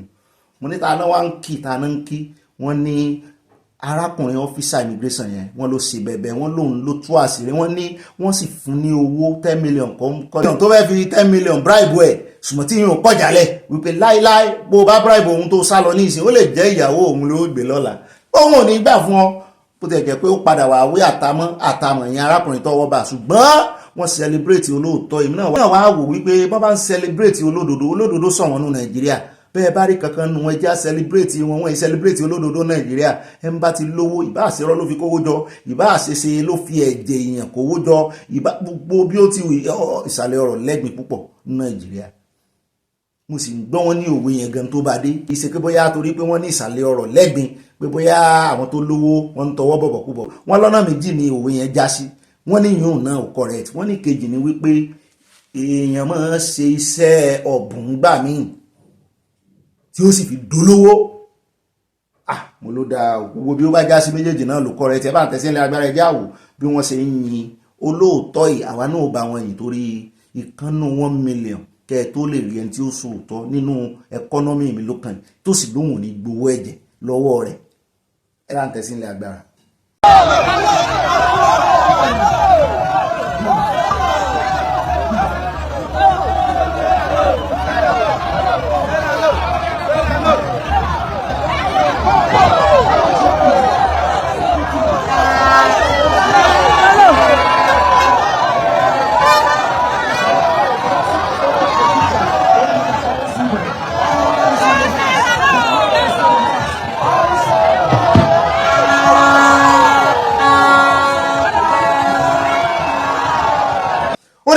Padà níbẹ̀ ìjà sáré dé ọ̀dọ̀ Amechi o ara àwọn ìkànnà àwọn conspirator tán fẹ́ gbàjọba wọ́n fẹ́ lé ààrẹ Tinubu wọ́n fipá gbà o ṣùgbọ́n wọ́n fẹ́ lé ààrẹ Tinubu wọ́n ń conspire politically torí ká ní militarily ni yóò lé o wọ́n ti kó wọn o ṣùgbọ́n politically wọ́n ń conspire wọ́n náà fẹ́ gbàjọba ó sọ̀rọ̀ kan lórí ọ̀rọ̀ bójú ṣe ń dáhùn tì bó sì jọ ọmọ Nàìjíríà pé wọ́n fẹ́ gbé lọ òun torí òun gbé passport Nàìjíríà lọ́wọ́ ní Germany ó ní wọ́n dá ń dúró wọ́n arrest òun for some hours. Àṣé àlò fọ́nrán rẹ̀ tán ìkan tó wá ń jà kiri lẹ́nu ọjọ́ mẹ́ta yìí òun náà níbi tó ti ní òun gbéná ojú ààrẹ Tinubu òun dojúkọ ní primaries APC ní 2023 tó ń sọ fún wípé lẹ́yìn ìgbà tí ó win ní primaries òun ò ní dìbò fún ọ o, òun ò sí nú àwọn fáǹsì rẹ o, bó bá ń wá ìbò òun ò ní dìbò fún ọ, bó bá sì wọlé tán mọ̀ pé òun ṣiṣẹ́ o, òun ò ní bọ́ ṣiṣẹ́ o. Àsóhun ni bàbá Wọlé Ṣóyínká ń bá wí. Amúròyìn kan wá fún yín tá a sọ pé bàbá Wọlé Ṣóyínká wípé ẹbọra òwú náà rí fáà sí. Àsóhun ni ó ní bàbá Wọlé Ṣóyínká ń bá wí o. Àṣé Tinubu ni bàbá Wọlé Ṣóyínká ń bá wí. Pọ́n láìkí bí Amechi bó ṣe gbé iná bó ṣe dúró ti Tinubu lọ́rùn tó sọ wípé òun ò ní vóòtì fún, tó sì dúró tó yẹ pé òun ló tún gbé gbákejì nínú primaries.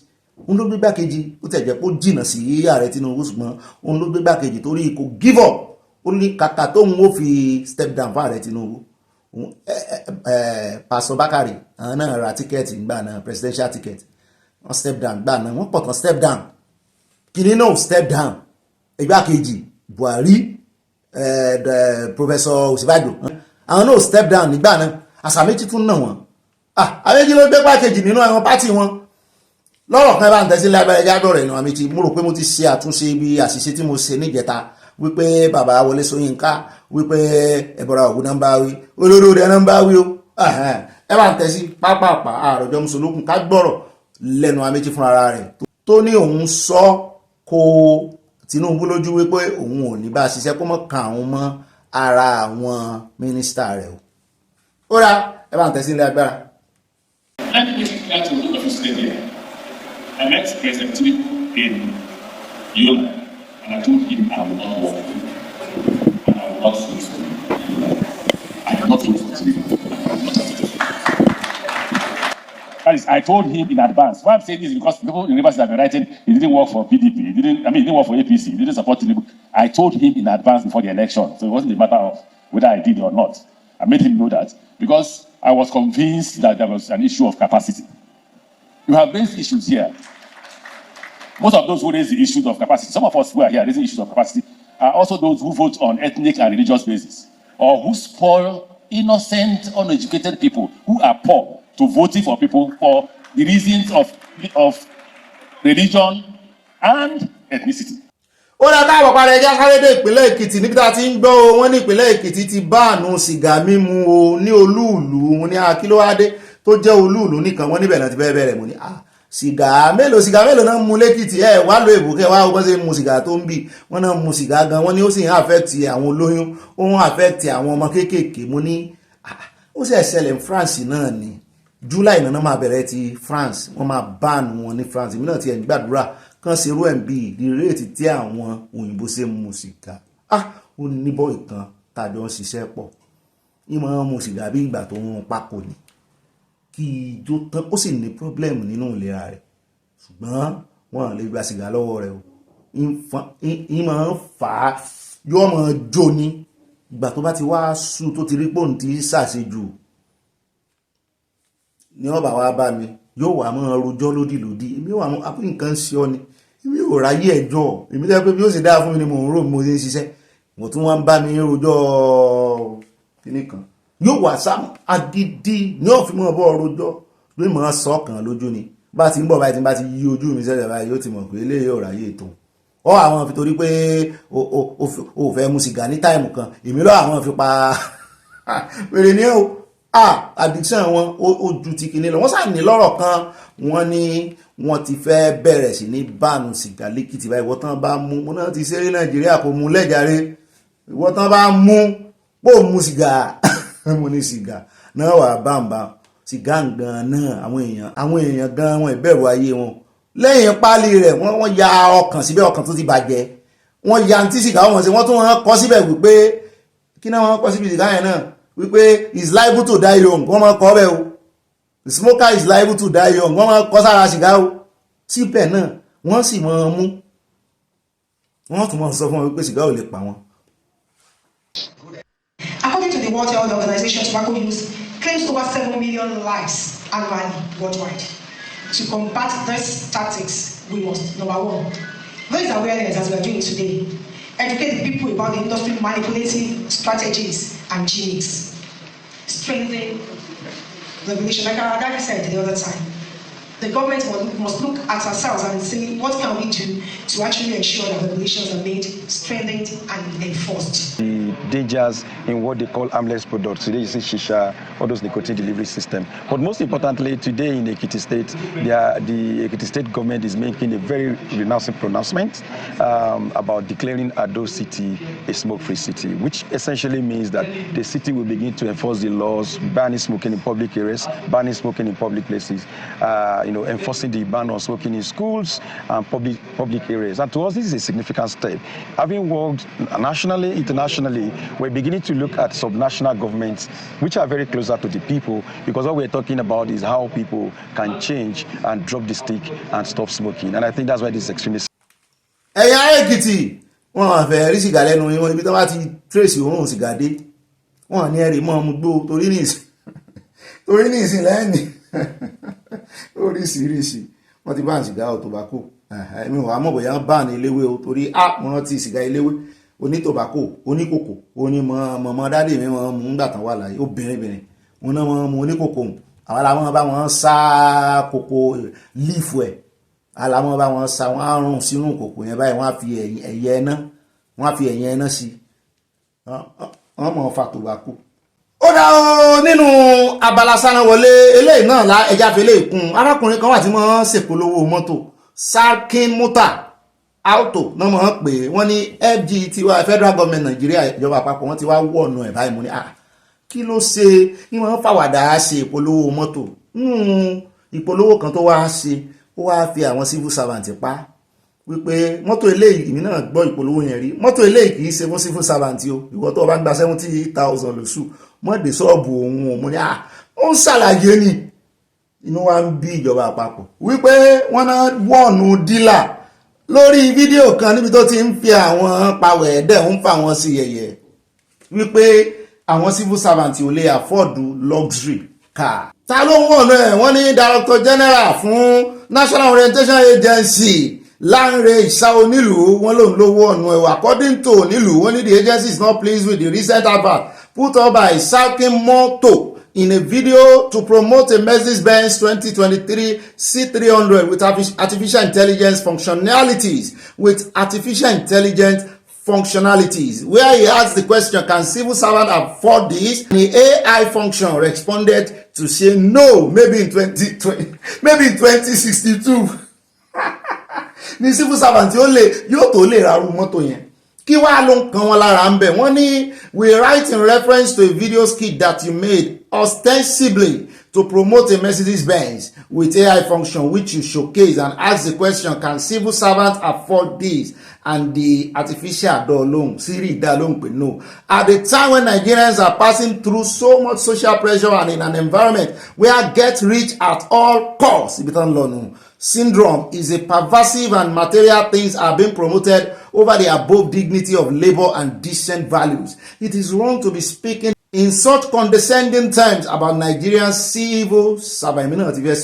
To be a civil servant in Nigeria, as in the case in most countries of the world, is a very important role. Civil servants across sectors are the ones who work hard to provide enabling environment for businesses like yours to thrive and prosper. It is therefore indecent to speak condescendingly about Nigeria civil servants. Wọ́n ní lóòótọ́ náà sọ wọ́n mọ Nàìjíríà bó bá polówó mọ́tò ìwọ wá ní kọ́ mọ́ ní civil servant ó di 2062 long bí 40 something years to come nù kan tó lè afford irú mọ́tò yìí. Ṣé rí àwọn nǹkan kan wà tá a máa fojú fo lóòótọ́ tó bá ṣe ro advert yẹn bí wọ́n lè gbé náà mò ń wò pé wọ́n lè gbé torí ó fẹ́ mọ̀ tí àwọn èèyàn sí rìn ní bó dé ṣọ́ọ̀ṣì náà ní ìsìn ṣé bínú ìgboro ayé lélẹ́yìí ti ṣe ń ṣe advert ní bẹ́ẹ̀ dé ṣọ́ọ̀ṣì gan get rich syndrome wọ́n fẹ́ mọ̀ bó ṣe lówó yẹn. Ẹ worú traditionalist tàn mú lẹ́nugun ní ìsìn tírù yẹn bá kówó dé ọ̀dọ̀ ẹ̀ tó ló ń fẹ́ ra mọ́tò yẹn yóò ta inú rẹ̀ ó mọ̀ dùn yóò hèlì ẹ̀ o pé yes odógún kò sí mọ̀ bí tó ti rówó pàbóyún ló pa nínú owó ẹni tó wá pàbóyún ẹni tó jíyàn lówó ẹni tó ṣe gbájú ẹ̀ ẹni tó ṣe olè gbé olè gbà á tó kówó ìjọba owó aráàlú jẹ tí wọ́n ń pè pé irú wọn ló ń fẹ́ irú wọn ló fẹ́ fi ṣe customer tó ní káwọn civil servant àwọn civil servant gan ò ní yáwájú rẹ̀ sẹ́ni tí ò tí ì jẹun get rich syndrome ó pọ̀ Nàìjíríà lóòótọ́ àwọn èèyàn sọ̀rọ̀ síjọba náà wípé ó kan yín lára ṣùgbọ́n òótọ́ ọ̀rọ̀ ní ká mọ́ sọ òun ṣe rí Nàìjíríà lèèyàn kan tán mọ̀ wípé kò lówó lọ́wọ́ rí tẹ́lẹ̀ tí ó sì jí lánàá tó sùn lánàá gẹ́gẹ́ bí aláìní gẹ́gẹ́ bí òtòṣì ó sùn lábẹ́ bíríìjì lánàá nígbà tí ó fi jí láàárọ̀ yìí iṣẹ́ ọ̀sẹ̀ tó wẹ̀ ti dáhùn ó sì wà sórí ẹ̀rọ ayélujára mo rí ọmọ yahoo kan ó sì lọ sọ́dọ̀ girlfriend ọmọ kékeré náà méjèèjì ó ní bá ọjọ́ orí wọn tí lè ju 13 to 14 years lọ pátápínra ẹ̀ka ní 15 years ó wá first mark guy tó kọ́kọ́ gbá first owó tó kọ́kọ́ make ó wá lọ náà fún girlfriend ẹ báyìí bó ṣe balẹ̀ jẹ́ mo wo àdúgbò mo wo létí girlfriend ẹ náà ti jáde ilé ìkọjú sí mi ń kọjú sí ọ ẹ mọ̀ kó ṣe ẹ̀ gbá àyàn tán ni fresh tàbí kó ṣe ẹ̀ fi yàn sògùn owó tán mo wá ń wò báyìí pé ó nìyẹn o get rich wọn fẹ́ mọ bí tó ti lówó ara tó kó bá Nàìjíríà nìyẹn àti pé ọ̀pọ̀lọpọ̀ àwọn olówó wọn ọwọ́ wọn ò mọ́ owó wọn ò tí ì di ìlàágùn wọn wá nídìí èyí kò wà registered nínú economic struggle wọn ní Nàìjíríà ọ̀pọ̀lọpọ̀ owó wọn mọ bó ṣe jẹyọ ní Nàìjíríà torí ẹ̀ lẹ́kọ́nọ́mì Nàìjíríà ò sí kó torí ká ní bọ́ ṣe lówó tó yẹn náà bọ́ ṣe wá máa kówó wá sórí ẹ̀rọ ayélujára ká ló gba inú ẹkọ́nọ́mì jáde ẹkọ́nọ́mì recognize pé wọ́n ṣiṣẹ́ láàgùn ni ẹkọ́nọ́mì yẹn ò ní dẹnu kọlẹ̀ tó yẹn. My brother, when I say civil servants cannot afford this type of car, the civil servants wey get money go just laugh come buy the car. The ones wey no get money, na them dey vex for comment section. My brother, but those civil servants wey no get money, na until 2088 before they fit use this car. For now, leave them with 2008, 2009 Mercedes. ṣùgbọ́n lọ́rọ̀ kan àwọn ọmọ Nàìjíríà ní n tó sọ kò sí nǹkan kan tó burú nínú tó sọ wọ́n ní kò fi tipátìkúùkù mú yàn kankan ẹni tójú bá ń kán pé ibi tójú bá kán sí wàhálà tiẹ̀ ni wọ́n ní ìjọba ní kán múra pé kàn náà ṣe bí àwọn ará abroad civil servants labroad wípé wọ́n ń ra mọ́tò tó ju eléyìí lọ ńgbò jẹ́ wípé credit facility wà ẹni tó bá sì ti ń ṣiṣẹ́ ìjọba ó lẹ́tọ̀ọ́ láti lọ gbé mọ́tò láì tiẹ̀ sanwó ẹ̀ tán pé kàn náà ṣẹ̀tọ̀ kàn ṣe database kàn ṣe gbogbo àmúyẹ pọ́n náà ń fìyà jẹ civil servant pé ara ló ń fún wọn mo lè òótọ́ ni gbogbo yín lẹ́jọ́ correct ṣùgbọ́n kò náà kó mọ̀ ti àwọn ọmọ Nàìjíríà sí rìn wọ́n lẹ́ni tí rìn bá wà lẹ́sẹ̀ rẹ̀ tẹ́lẹ̀ wọ́n lò ní orin lọ ṣùgbọ́n nǹkan kan tó tún jẹyọ ń bẹ̀ àwọn ẹlẹ́sìn rẹ̀ náà ti dá sí o àwọn Islam wọ́n ní ó ń fojú àwọn gbolẹ̀ wọ́n lè wo wá ní ti ìwo tó gbé dání pé ó lóun fi ń ṣe kinní ni òun fi ń ṣadvert ni kì í ṣèwo gidi wọ́n ní kò represent ẹ̀sìn ẹ̀ dáadáa mo ní tẹ́lẹ̀ nǹkan kílẹ̀ expect kan sọ kò lè fi ìwo ṣeré gan nínú eré ká ló ń ṣe comedy skit aráàmù ni kò bófin mu ṣùgbọ́n lábẹ́lẹ̀ ọ̀pọ̀lọpọ̀ wọ́n ṣe ju ogun lọ. ó dẹ̀ já kó bẹ́ẹ̀ já wá sáré dé Akwa Ibom níbi tá a ti gbọ́ tán sọ wípé ìkànnú àwọn ọ̀gá ọlọ́pàá ń bẹ̀ CSP Ekene Nwosu wọ́n lòun ló kàn dédé fòsánlẹ̀ tó kú kú òjijì wọ́n ní kú rẹ̀ ò yí àwọn èèyàn ní àwọn ọmọ Akwa Ibom náà bá kó ara wọn jáde náà bá gbàjó náà bá gbàlù mú lọ́mọ ọdún mélòó ni tí ẹ sì ń jó tẹ́ ẹ gbàjó tẹ́ ẹ gbàlù mú ní ó yẹ kẹ́ ẹ sì mọ gírífù lọ́wọ́ ni wọ́n láwọn ò gírífù o wọ́n ní ẹni tó kú ì tán ń pè ní Ekene Nwosu wọ́n lé èèyàn gbogbo ni Akaiso wọn ò wí orúkọ rẹ̀ gidi gangan ni lórí ẹ̀rọ Facebook ló ti sọ̀rọ̀ ó ní I'm the journalist you victimized on false accusation wọ́n lélẹ̀ mọ́ fún ó mọ́ sí yàn mú nígbà tó wà láyé wọ́n ní bóyá ikú sí òun náà mú ni ó lè mọ́ ti ìtò táìmù àbí bẹ́ẹ̀ yẹn bá sí yàn mú lójú ẹwù journalist kan ló sọ̀rọ̀ sí Akaiso ó ló sì mú ó ló mọ̀ mú on false accusation. But I made you to crawl on your knees like Nebuchadnezzar before the commissioner begging for forgiveness. Which subsequently led to your being transferred from C division.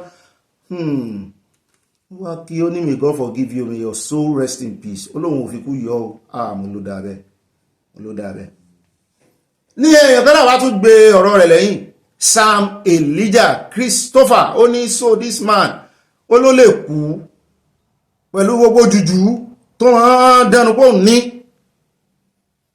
MK Apá ara àwọn ọmọ ìlú wọn náà ni wọ́n jẹ́ orúkọ Apá òun náà bá kígbe síta ó ní ó ní so ikú lè mú arákùnrin pẹ̀lú gbogbo oògùn tó lónìí mo ní ń wo su ohun tó wá ń sọ lẹ́yìn ikú rẹ̀ ǹjẹ́ wọ́n ti ẹ̀fẹ̀ mánéèjì mú ọ wọnú ìjọba ọ̀run tẹ́lẹ̀ gan báwọn áńgẹ́lì ìtàn sìn ọlọ́tàn bá gbọ́ gbogbo ohun táwọn èèyàn ń sọ nílé ayé ǹjẹ́ wọn ní yí ojú padà wípé ìjọba ọ̀run ò tọ́ sí ọ. ẹlẹ́rìí kan ẹlẹ́rìí kejì ẹlẹ́rìí kẹta ẹlẹ́rìí kẹrin ẹlẹ́rìí karùn ẹlẹ́rìí kẹfà wọ́n á pọ̀ lọ orúkọ rẹ̀ ní ẹkẹ́ni ń wó su bó bá dọ̀rùn re kò ní sùn re bó bá sùn re kò ní wọ́n ní bó bá kú re kò ní sùn re náà ọmọ nàìjíríà bá ní ẹ mọ́ fi kú yọ wọ́n ní kò ṣiṣẹ́ bí kan wọ́n ti ẹ̀tún dárúkọ wọ́n tún fojú magistrate tí wọ́n jọ ń ṣiṣẹ́ bí ní Akwa Ibom wọ́n fojú ẹ̀ hàn. n bá tẹ interview ẹja tẹ interview kan sí interview yẹn arákùnrin kan tí arákùnrin tó ṣe pàǹgbà tó wà láyé òun ló ń sọ̀rọ̀ yìí. My name is Mfon Esenakwaninfone. From where? Where are you from? I'm from Akwa Ibom State, to local government precisely. Okay. What happened? It was on the 16th day of November 2021. I was coming back from where I went to get something. Because after closing from work, I was hungry. I had to go and get something for myself. Coming back along Waniba Road, Water Fountain, I met the policemen standing. They halted me. I stopped. They said they want to conduct stop and search. After searching my car, they could not find anything as maybe exhibits or something. They said I should find them something. Of course, I wasn't with any money. I told them that the money that I had, I've already exhausted it, that I'm not with money. They still insisted. They kept me for some minutes. That was when I said, okay, if it is money that is the problem, okay, my apartment is not far from here. Let's get to my place that I should give you people something. Because before then, let me, first of all, I am the honorable member of Nigerian Army. When they asked me to introduce myself, of course, I showed them the ID card. When, in fact, it is said that I'm a big man, being an honorable member of the Nigerian Army, that maybe I should have money to give them. I told them, of course, it's not every time that maybe one can get money. They see, they still insisted. That was when I didn't even know what happened. They said that I'm impersonating myself. That was what they used against me. That is number one, that I'm impersonating myself. Of course, the ID card is valid as an honorable member of the Nigerian Army, MES. So it was then, keep delaying me. That was when I told them, okay, if you still insist for money, okay, let's get to my place. I should find you something. That was when they got angry that I'm insulting them, that I'm pompous. He dragged the car key from me and the ID card that was with me. He dragged it out from me and handed it over to his colleague. They said that I would collect the car in their station. I thought it was a joke because everything was just a surprise to me. I didn't mean I knew they are so wicked. I would have even come my way. So okay, all right, go straight to the point. They took me to the station only to discover these people change everything. Because when we get to the station, that they change everything, they start putting charges on me. Of course, I don't know. What charge did they give you? They say I'm robbery, kidnapping, sea pirate. In fact, they posted me on Facebook, which is so unusual. Who posted you? It is from the police, from the station. You have the screenshot of the post? It was on the Facebook. But now, what happened? The car. After taking the car from me, they say it's hold on, they took you to jail. How long were you in jail? Yes, after that, they took me to a correctional center. I've been there for... Okay. How long? For like 6 months. My car. Let me summarize what happened here, because it's not saying it. I think he's unable to really get to the point. They stopped him on the road, asked to search his car. After searching and not finding anything, they demanded for money. He didn't have money for them. Okay. They arrested him, took him to the police station, took him to court after a few days, obtained a court order, and remanded him in prison. Exactly. They kept him in prison for 6 months. Now, he came out of prison and went to court. The court issued a statement. There's a court order that the vehicle should be released back to him. His vehicle. What kind of car was it? Camry Toyota car, LSR. 1995 LSR. 95 Toyota Camry. Yeah. Camry? Yes, Camry. 95 Toyota Camry. Yes, 735 AC. Okay, now the court order says that the vehicle should be released to him, but the vehicle is nowhere to be found. Exactly. Which means that the police stopped him, took him into jail, and threw him in prison, hoping that he would stay in prison maybe like a few years.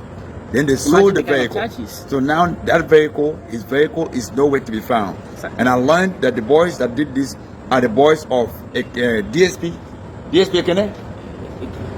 DSP Ekene is in charge of this case, right? Yes, anti-robbery.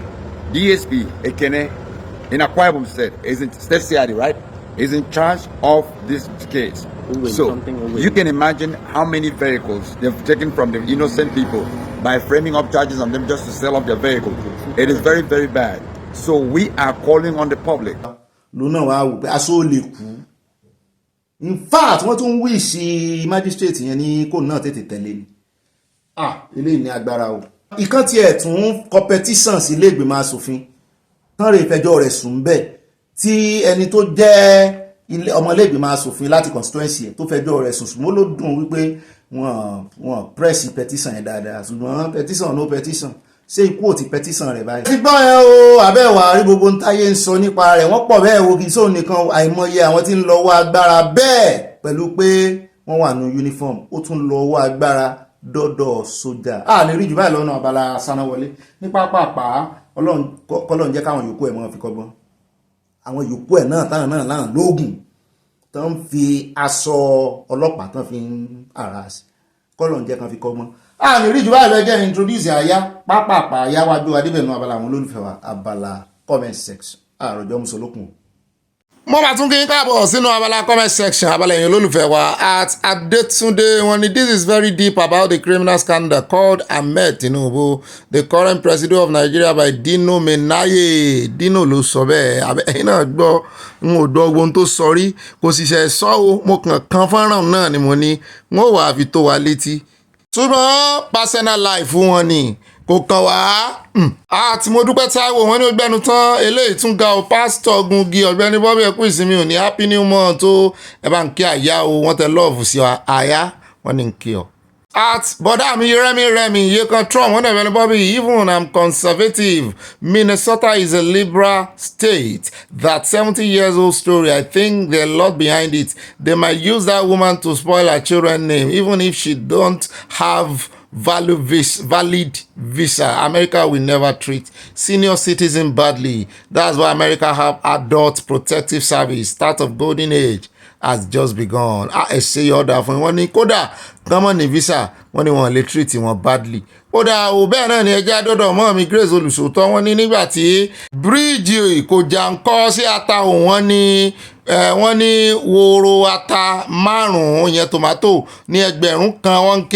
kí ló tún kù tẹ́ fẹ́ ṣe tó bá di ọjọ́ kan ohun gbogbo yóò wá sópin bọ́lọ́run ti ń bẹ tí ẹ̀mí rẹ̀ ń bẹ sí ti ìjọba àṣẹ Olódùmarè àmín. mọ́mí Motolani Martins wọ́n ní ọ̀gá Bobby oúnjẹ yẹn ju 1K lọ o 1K ni wọ́n calculate ẹ̀ ń bá tiẹ̀ ti mọ̀ kí n ti sí ohun ẹ̀ òkè 1K náà ju kan náà calculate ó dà pé mọ̀mọ́ yẹn rọ̀ fún ni bóyá sì ti pé wọ́n ti sọ fún wọn kan tó ṣe fídíò torí wọ́n ṣe fídíò ni wọ́n lè ti já wọn sí pé kan jẹ́ púpọ̀ 300 naira ní síbí ìrẹsì mama put kan o àbẹ́ẹ̀rí wọ́n sì bùtò síbí 5 bẹ̀rù. ṣé àwọn òkè bọ̀dà tó lọ ṣe kámẹ́rà tán lọ ṣe fídíò tán jù wọ́n fẹ́ fi convince àwọn èèyàn ni wọ́n mọ̀ pé confusion ni ó dalẹ̀ ẹran pọ̀nmọ́ 200 naira àti 300 naira ní ẹja òṣùká igun kan o irọ́ ńlá gbà ní ìṣirò oúnjẹ yẹn wọ́n gbé amọ̀ra ni wọ́n fẹ́ kẹ́ believe ní oúnjẹ 1000 wọ́n ròyìn bí nǹkan ṣe wọ́n tó ń lé wọ́n bá lọ ra nǹkan ní ìsìn ìsàmọ̀là ìṣeráìsì gbogbo tó wù kó lọ kódà kò jẹ́ ẹ̀sà tòmátò náà fi ṣe bẹ́ẹ̀ wọ́n ní oúnjẹ tán tà lánàá ní 1000 wọ́n ló wọ́n jù bẹ́ẹ̀ lọ wọ́n gbà tán ti ga kámẹ́rà síbẹ̀ wọ́n á ti sọ fún wọn wípé iye báyìí ní kẹ́lẹ́ ra o ẹ̀tàn ti pọ̀ jù Nàìjíríà ẹjẹ́ àdọ́dọ̀ mọ́ mi mo dúpẹ́ Ọlá Bello wọ́n ní ẹ̀ka alẹ́ Ọ̀gbẹ́ni Bobby ẹ̀kọ́ ètò Ọlọ́run ní tó Olódùmarè a máa wà pẹ̀lú yín o àtẹ̀yìn náà mi láṣẹ Èdùmarè happy new month you and happy Sunday to you and your family wọ́n tẹ love sí àwọn kò nǹkan panu sí àtsámì Odùtáyọ̀ wọ́n ní òbí pásítọ̀ yìí ti ya wèrè àwọn ọmọ ìjọ náà orí wọn ò pé rárá Dino Melaye kò mọ ohun tó ń sọ nípa ọ̀rọ̀ olódòdẹ o màmá yìí ti kó àwọn ẹbí rẹ̀ sí wàhálà New Jersey USA wọ́n ní Dino mọ ohun tó ń sọ o wọ́n ní olódòdẹ ò níyàwó 4 nù o torí Dino ní olódòdẹ níyàwó 4. àǹtí mi Tóyìn Adéoyè wọ́n ní happy new month to you Ọ̀gbẹ́ni Bobby àti àyà pẹ̀lú gbogbo olólùfẹ́ Ọ̀gbẹ́ni Bobby àti Yorùbá nation káàpàtà wọn bú sẹ́rìn wọn kó nǹkan panu ránṣẹ́ wọn fi lọ́ọ̀fù sí i mọ́ gbádùn kọ́mẹ́ǹtì wọn ẹ̀ ju àṣà sí lónìí ni ẹ̀ ju slang sí kọ́mẹ́ǹtì yín lónìí. At AY Copper, wọ́n ní why on earth should mama's children or the in-law allow mama to go and work? Mama should be resting, eating and watching films, etc. Because she must exercise there and enjoying the remaining of her life in comfort. Ẹ̀mọ̀ wà that age, mọ̀mọ́ tún ọ̀zù.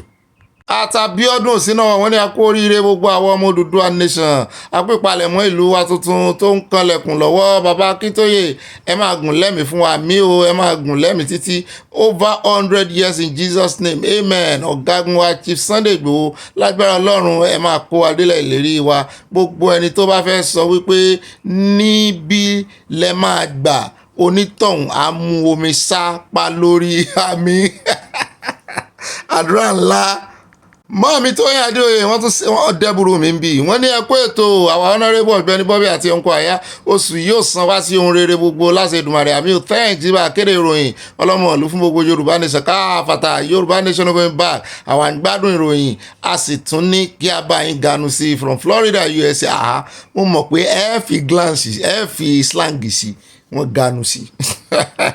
Mọ́mí Bísí má kànjú ọlá wọn ní ẹkú alẹ́ Ọ̀gbẹ́ni Bobby àwọn orin KNS tí ẹ máa ń kọ ó máa ń mú inú mi dùn ẹnu ọpẹ́ gbogbo wa kò ní kan lórúkọ Jésù àmì o mẹ́mbà KNS ni mi ò ayọ̀ ní o sáyọ̀ ní ti at boom Crystal wọ́n ní happy new month to you and ayasa happy new month to you mọ́mí.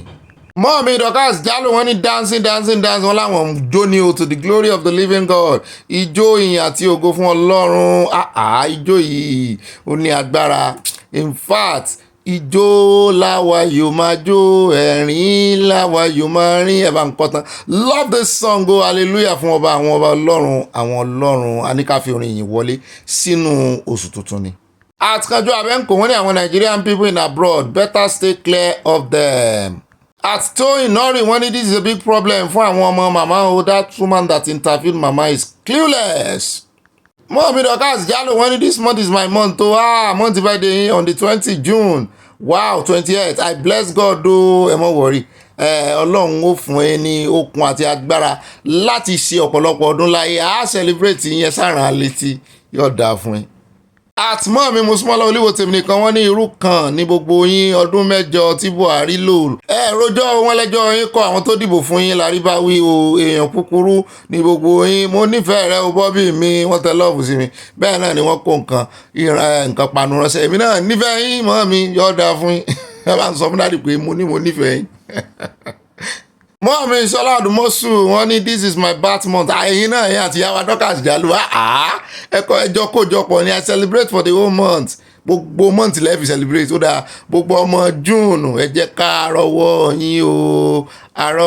yín o cheese to the camera pàkà. Mọ́mí Ọlọ́run wọ́n ti ń gùn mí ó dáa á celebrate yín. Ìyáwó Fausat Garba wọ́n ní ibà kéde Yorùbá nation mò ń jẹyún àti Àtíkù àti El-Rufai èwo nínú wọn ló fẹ́ tún Nàìjíríà ṣe ń orí ó lè gbà ní gbogbo wọn kí wọ́n wá bí lọ jókòó sí àwọn ọlọ́pọlọ dúdú ṣíọ̀ a kú oṣù tuntun gbogbo ilé wọn tẹ lọ́ọ̀fù sí àwọn kó nǹkan panulé. Báàmí ké oyè wọ́n ní not àlọ́ rámirámi wọ́n ní it is àlọ́ lámilámi Big Bros K from UK yọ̀ọ̀dà fún Big Bros òkè àlọ́ lámilámi làárí kíní tí máa ń lá omi tí máa ń dàbí kíní ẹ̀fọn ńláńlá yẹn mo ti mọ̀ wá lọ rẹ̀ lámọ́ rí àìrábọ̀ rẹ̀ àlọ́ lámilámi ẹ ṣeun ṣe rí pé mo ti sọ fún yín pé mo gbọ́ Yorùbá mo kàn ń lọ àyà àjìní kí wọ́n sì dáa fún yín bẹ́ẹ̀ náà ni ẹjẹ́ adọ́rọ̀ Mọ́mí Adésọlá Ọládèjì àlọ́ lámilámi fi sórí rẹ̀ mọ́ gbàgbé o ó dá o Mọ́mí Adésọlá Ọládèjì wọ́n ní Afẹ́nifẹ́ dìdìrìn àsọ fún yà ní kẹ́ ẹ mọ́ pé wọ́n láfẹ́nifẹ́ bímọ èyí tún ní Afẹ́nifẹ́ dìdìrìn Mọ́mí yìí Àtọ́láwálé Matthew Olúwafẹ́mi bá mi ní confirm experiment níbọ̀ yẹn ṣe o that spoon will generate extra heat that will make the beans done on time same as nail no answer wọ́n ní kò tí àmú bẹ́ẹ̀ yóò dà fún ẹni tẹ́mi fẹ́ mọ̀ nù wọ́n ti ẹni wọ́n ti ń ṣe tipẹ́ ó yà ń lẹ́nu wípé mi ò mọ̀ sí irú rẹ̀ èmi ò rí kíní la fi mọ́ bọ́ìlì ẹ̀wà nígbà tá a wà ní school ṣẹ́dá ká lo boiling ring àwọn tìbọnú ẹ̀wà ni tàbí tá a lo kíní ikú kàtí mọ́ tí mọ electrical kan. ẹ jẹ́ wá dọ́dọ̀ mọ́ mi lecturer mi Fatima Abubakar wọ́n ní well done master, you are blessed. Ọlọ́run ni master wò wá. Happy new month and happy Eid Kabir in advance. Eid Kabir ń bọ̀ lóòótọ́ o on the kíni náà. Sir Bobby, if I go straight to the point, what tell us here? Oòduà Yoruba nation going back, inshallah. At Vikayo Victor, very happy new month to all the house. Afenifere is a social political organization to advocate for the interest and preserve the ethnic identity within Nigeria. But the opposite is the case. They are full politicians. Wọ́n tell us say àwọn kò nǹkan pàdù sí ẹ̀kọ́ kúkú sọ̀rọ̀ àwọn di ẹgbẹ́ òṣèlú. Kan náà kúkú máa ní flag bearer, kan máa ní oríṣiríṣi.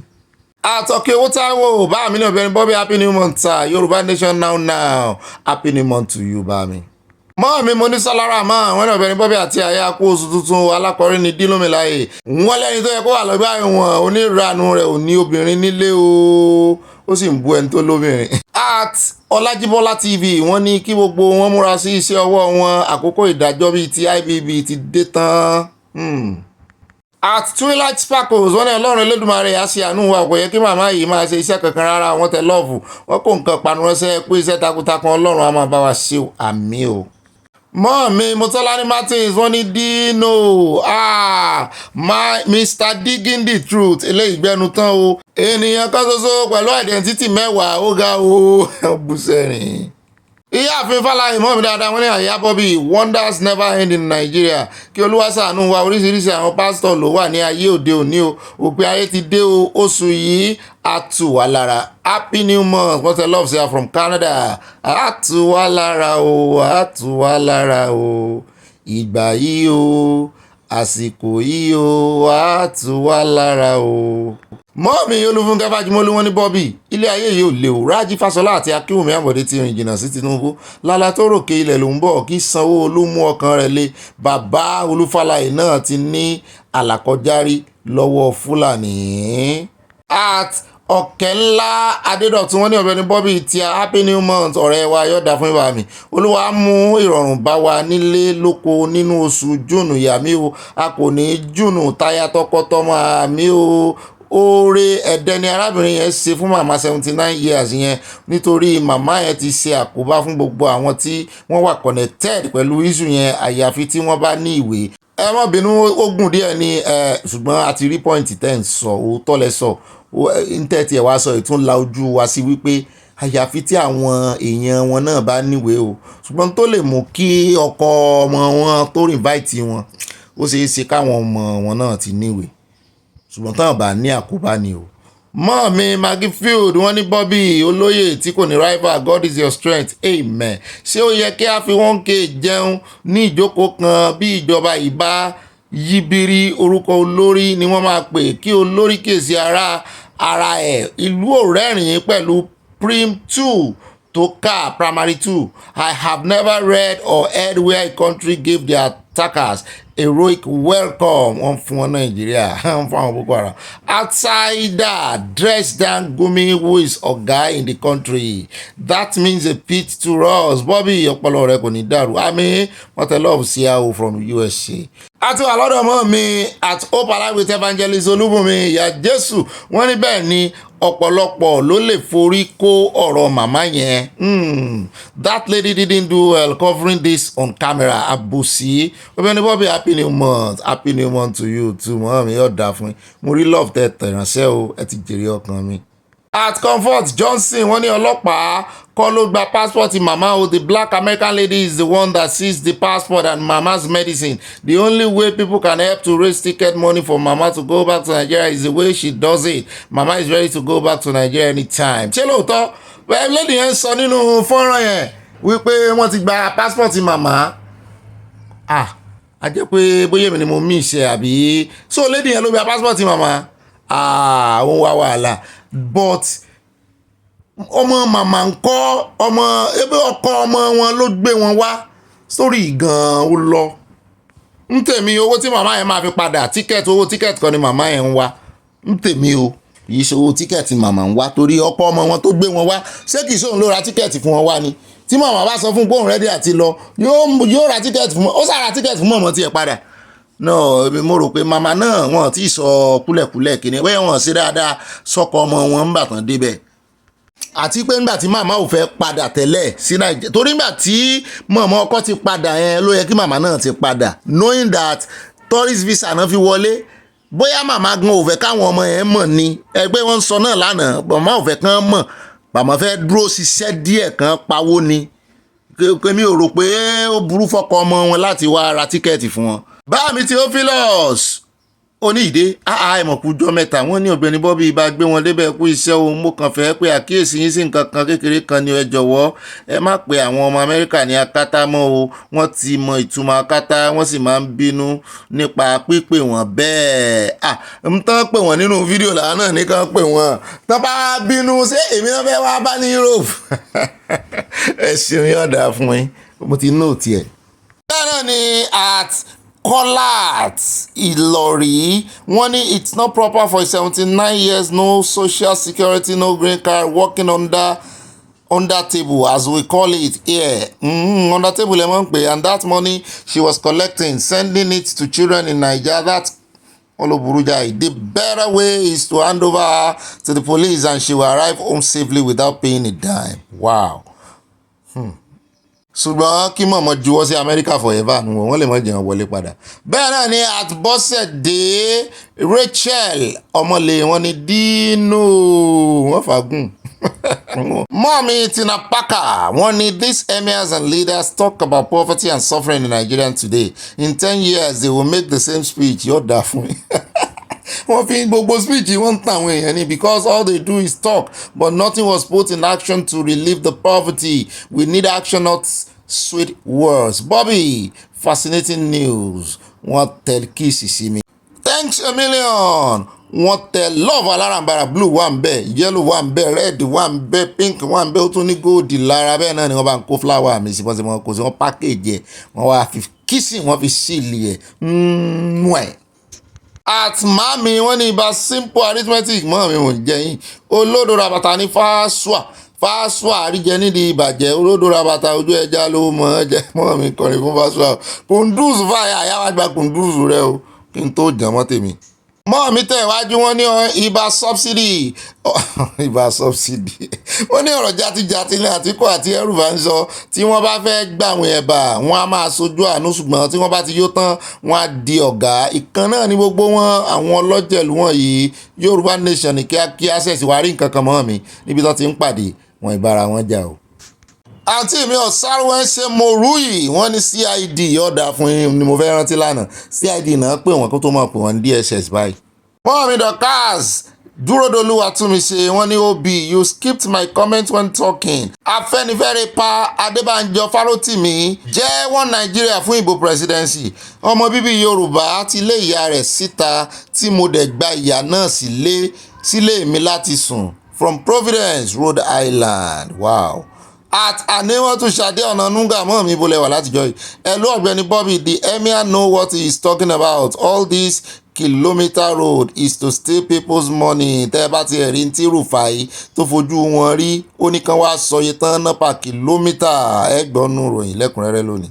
At Ọláwálé Matthew Olúwafẹ́mi bá mi ní àyà mo ti wáṣẹ́wáṣẹ́ títí wọ́n fi gbá fóònù mi lọ lẹ́kọ̀ọ́. Talk of ẹni tí ń jókòó sílé fún miracle ìsọnù síbẹ̀ we'll get back to you after our evaluation ni n tán sọnù we'll get back to you ó mọ̀ ga ọ̀ Nàìjíríà kò sí sẹ́ńbì kankan oníkálukú tí ń rọ́wọ́ mú lọ sẹ́nu báyìí ìsí ara wọn lọ́pọ̀lọpọ̀ yá ń ṣe. ẹjẹ́ àdọ́dọ̀ mọ́ mi àárín àdé wọ́n ní hello Mr. Bobby mọ́ mi mò ń jẹ yín wọ́n ní if the nail or spoon is made of non-food grade or contaminated metal it could leak toxic heavy metals like lead, nickel or cadmium into food. Rusted nail can carry Clostridium tetani. Let's be guided and choose safer cooking tools. Ẹ kú iṣẹ́ wọn tẹ lọ́ọ̀bù ṣe abẹ́rẹ́ ni mọ́ mi ò wọ́n ti ẹ̀ láwọn pọ́ọ̀tì kan gan wà ní ìsìn àwọn èèyàn ní ìsìn alumí náà ní kan máa lò mo ní ó dáa o bẹ́ẹ̀ náà ni àtìyàwó Ramat títí láyọ̀ wọ́n ní ẹ̀ka ilé Ọ̀gbẹ́ni Bobby àti àyà ò sí àlàáfíà lẹ́wà adẹ̀kù ìjọ mẹ́ta Ọlọ́run á máa wà pẹ̀lú wa àmì o ẹ fi ọkùnrin ẹlẹ́sìn yẹn sílẹ̀ o òun àti Ọlọ́run lẹ́lẹ́jọ́ o ṣé bí ó ń yọ mẹ̀kúnnù ni òun ti gbàgbé pé ọjọ́ alẹ́ làgbà ohun gbogbo oṣù ayọ̀ fún gbogbo wa àmì o ẹsẹ̀ mọ̀mọ́ wa Ramat títí láyọ̀ wọ́n wá Oyèyẹmí Sàlámù ní Ọ̀gbẹ́ni Bobby mú kí á kó oṣù tuntun o àbòsí ni Àtíkù ń ṣe o ta ni wọ́n ń ṣe àtakò Tinubu gbogbo àwọn Fúlàní tó ti ṣèjọba ta ló ń takò wọ́n nígbà ìjọba tiwọn wọ́n tẹ lọ́ọ̀fù sí àwọn kó nǹkan panu sí i. Àtọ́lárìnwájú Adéọlá wọn ní Ọ̀gbẹ́ni Bobby yìí bá gbé wa débẹ̀ àyà Àtíkù yọ happy Sunday happy new month kò sí ìròyìn ayọ̀ kan láti Nàìjíríà Yorùbá nation going back wọ́n tẹ lọ́ọ̀fù sí àwọn kó nǹkan panu sí láti Texas. Àtìyàwó Kòfó Williams wọ́n ní Mr. Bobby mama cannot get into trouble the lady who employed mama and refused to pay mama can get into big trouble it's illegal to take advantage of someone because they don't have the proper documentation please mama is old and sick that's considered slavery. Àwọn ará Amẹ́ríkà ní já wá sí.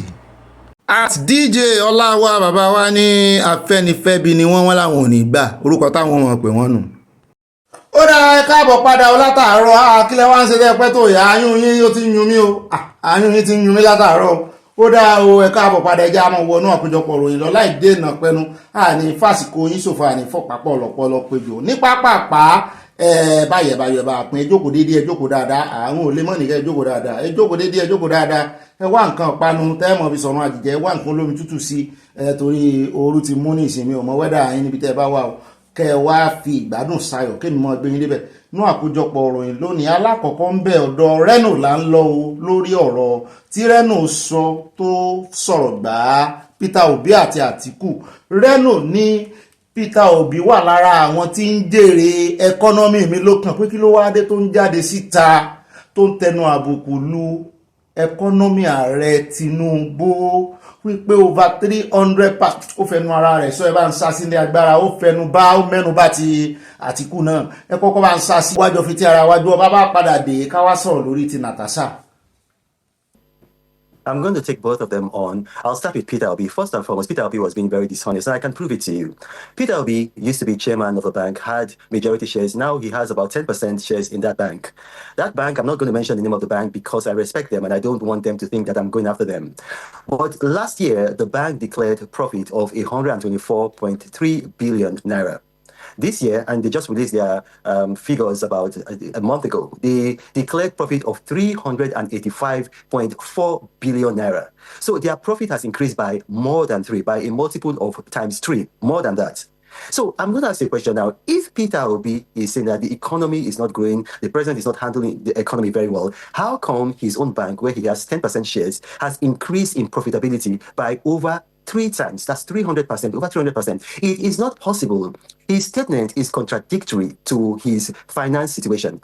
So he's about 64 years old. In his entire life, at no time has he been as profitable as in this last year under President Tinubu. And the reason why is because President Tinubu is handling the economy very well. We've seen that.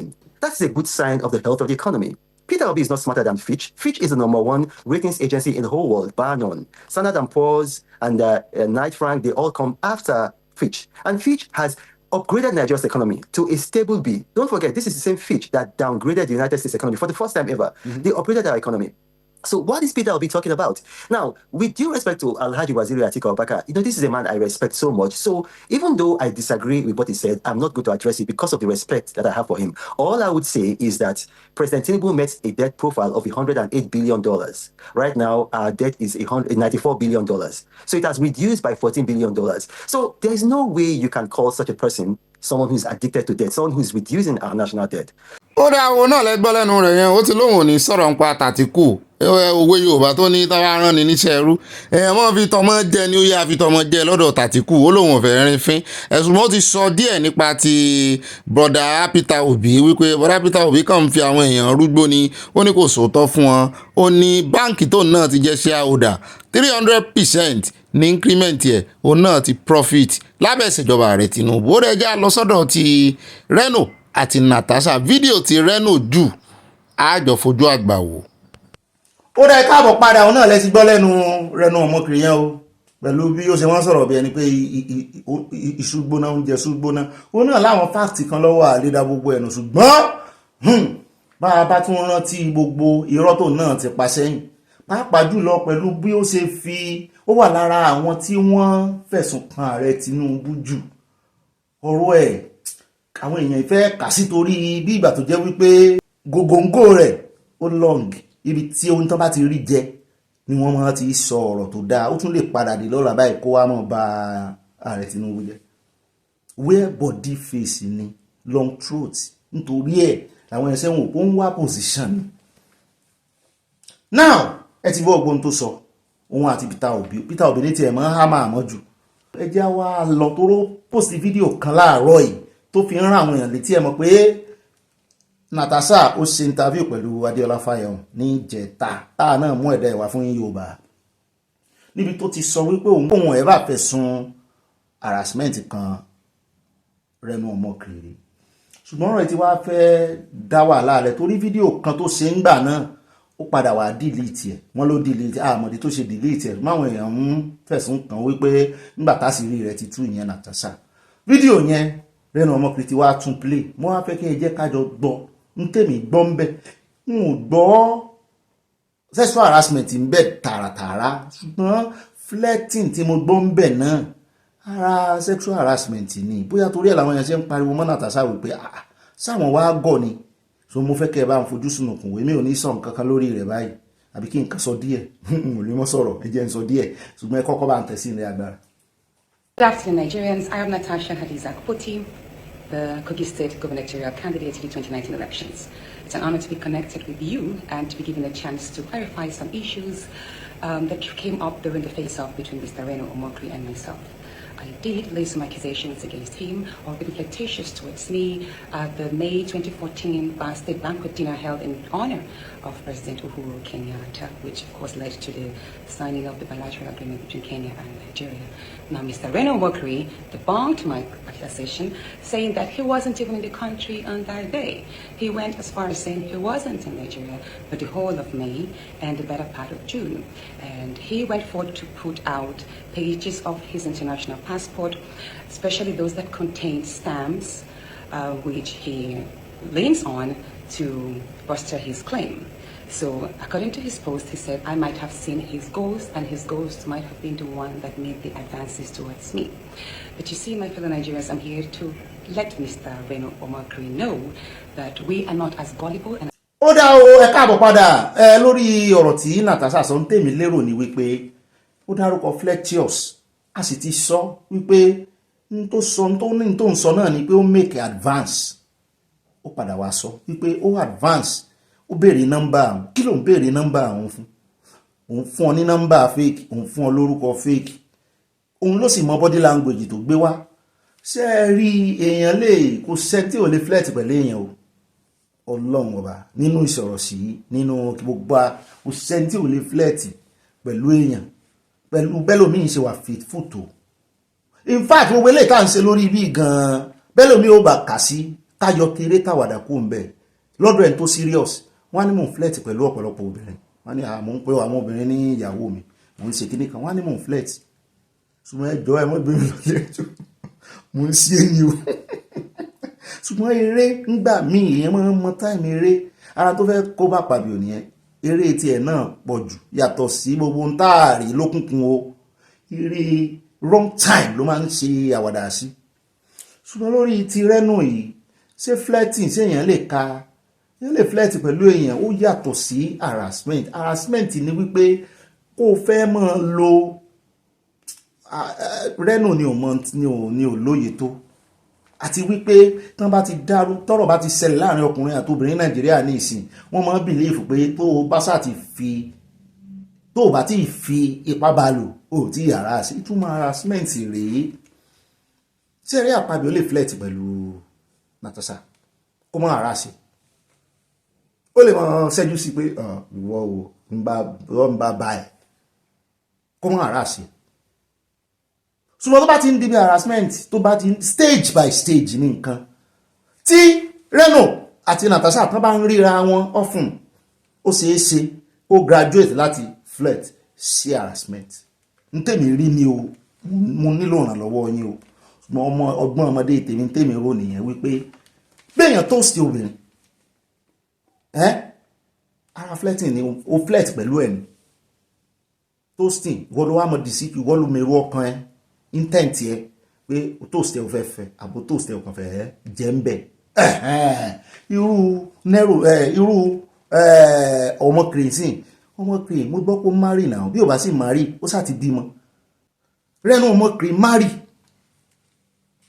ó marry so ti yé kí ló lọ ń gba nọ́mbà ẹni lẹ́ni sí ẹlẹ́ẹ̀kejì ni pé ó dáa ó lóun ò gba nọ́mbà rẹ̀ nítorí bóyá kò fẹ́ kíyàwó ẹ̀ ṣe kínní ọ̀rọ̀ ti ticket or no ticket wọ́n mọ̀ kọ ticket láì ṣe pé èèyàn travel ńgbà tí Natasha ṣàlàyé ọ̀rọ̀ ticket yẹn mo mọ̀ rí ń bẹ́ẹ̀ tó jẹ́ wípé tán bá lu nǹkan wọlé tán bá lu visa èèyàn tán bá lu passport èèyàn wọlé ó níbi tán máa ń lù sí o gbogbo ẹ̀ ní Natasha ṣàlàyé inú fídíò yẹn mi ò kàn tó fẹ́ ṣe àtótónu asán mi ò kàn tó fẹ́ ṣe àtótónu asán àwáwí asán mọ́ ni ṣùgbọ́n lórí ọ̀rọ̀ flirting or harassment èmi lérò wípé tó bá ti ń di pé ọkùnrin bọ́ sọ̀rọ̀ ó sì flirt pẹ̀lú ẹnu so tó bá ti wá ń di wípé bóyá ọ̀gá rẹ ni àbí ó ní nǹkan kan tó pa yín pọ̀ níbi iṣẹ́ tó wá fẹ́ mọ́ fi torí pé kò gbà fún nígbà tó ti flirt pẹ̀lú ẹ̀ torí pé kò wá gbà fún ọ wá fẹ́ mọ́ tẹ̀ lórí bá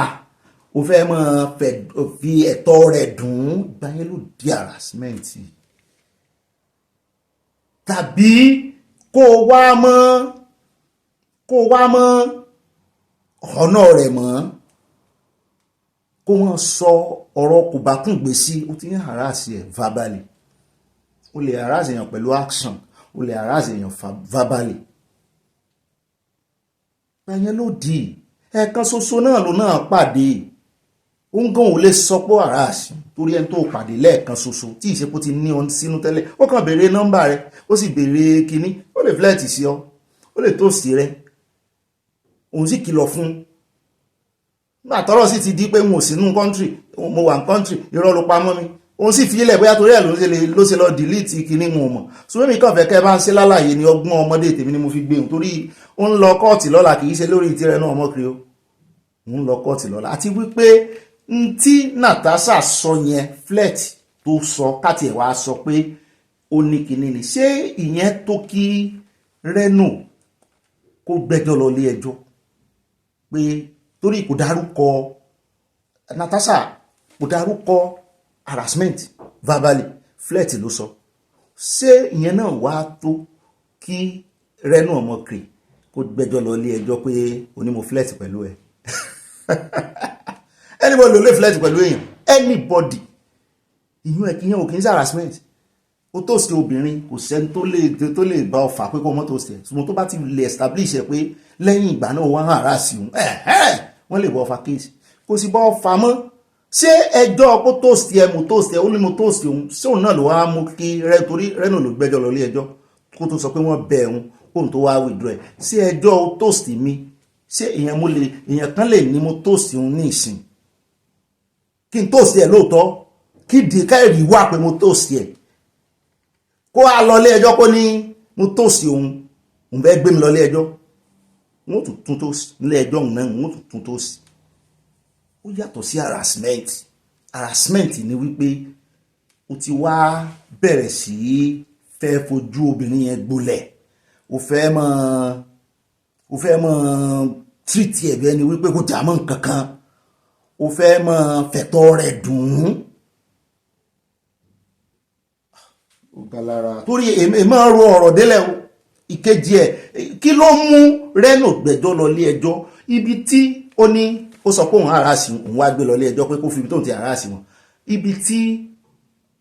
ibi tí Natasha ti sọ wípé o harass mi kó mú fídíò rẹ̀ jáde kì í ṣe fídíò flirt alẹ́ ń jiyàn pé flirt pé ara harassment ní yọrọ o ẹ jókòó dáadáa kẹrò ẹ̀yin àti mọ́mì ẹ jókòó dáadáa kẹrò èèyàn lè flirt pẹ̀lú obìnrin èèyàn lè ṣùgbọ́n mọ́ flirt débi wí kó bá ti wá sọ fún pọ́n ní ọkọ mọ́ wà á mọ́ persist kò dìbà náà lọ toró lè di harassment wọn ní harass wa o. ó dá ẹlẹ́ẹ̀kejì ń bẹ́ẹ̀ jẹ́ àpò lórí ọ̀rọ̀ wọn gbogbo bá ṣe rí ilé ẹjọ́ lọ́la lórí ti defamation tó fi kan Natasha àmọ́ ọmọ àfojì pressure lọ́tún pressure lò sí lórí arábìnrin kó ṣàlẹ̀ rí ní táwa ń tẹnumọ́nu ẹ jẹ́ wá dé plateau níbi tá a ti gbọ́ tí àwọn tí àgbàrá òjò àgbàrá omi tó gbé àwọn èèyàn wọn lọ àwọn tó kú àwọn tó kù wọ́n kú o ibẹ̀ ni àwọn tí ọ̀rọ̀ kan ti wá ń ganu sí máìkì wípé gbogbo òlérí tí ìjọba ṣe fáwọn wọ́n ṣèlérí ni o àwọn rí lórí fọ́nrán àwọn rí lórí fídíò àwọn gbọ́ nínú rédíò ṣùgbọ́n wọn mú lè rí iṣẹ́ o. Tí arákùnrin yìí ló ti kan mí lóminú jù níbi tó ti sọ ó ní ojú mi ni ojú òun kìí ṣe mi ó lójú òun ni omi ṣe wọ́ ìyàwó àti ọmọ òun lọ èèyàn 9 ni òun nìkan pàdánù nínú ẹ̀kún omi Mọ́kúá. Ó ní ayé òrí bákan náà mọ̀ fún ọkùnrin kan Adamu Yusuf ẹni tó pàdánù èèyàn 9 nínú ìdílé rẹ̀ nínú ẹ̀kún omi tó ṣẹlẹ̀ ní Tifin Maza ọ̀kan lára àwọn agbègbè tí omi yalé ti wáyé lọ́sẹ̀ tó kọjá ní àárín gbùngbùn àríwá Nàìjíríà ní Niger State. Ọmọ kan ṣoṣo náà ni Adamu ṣẹ̀ṣẹ̀ bí ó ṣàlàyé fáwọn oníròyìn pé ọmọ ìkókó my God ọmọ ìkókó náà pẹ̀lú ìyá rẹ̀ sì tutù o wọ́n sì ń bá a mọ́ ara o wọ́n bá a mọ́ ikùn omi gbóná wà lára àwọn èèyàn tí omi wọ́ lọ látàrí òjò ńlá tó rọ̀ lọ́jọ́rú mọ́jú ọjọ́bọ̀ nípínlẹ̀ Niger èyí tó fa omi yalé àgbàrá yaṣọ ìyàwó òun ló jí òun nígbà tí omi ya wọlé òun sì sáré kó gbogbo àwọn ẹbí òun tó wà nítòsí jọ ó ní kí kálukú di ara wọn mú kàn fọ́ọ̀mù network bí a ṣe jáde síta báyìí a rí omi tó ti gba gbogbo ilé wa tí kan pálọ̀ àwọn àti inú ọgbà àwọn ẹ̀rù bá àwọn bí wọ́n ṣe rí omi náà níbẹ̀ ni gbogbo àwọn ò ti rí ara àwọn mọ́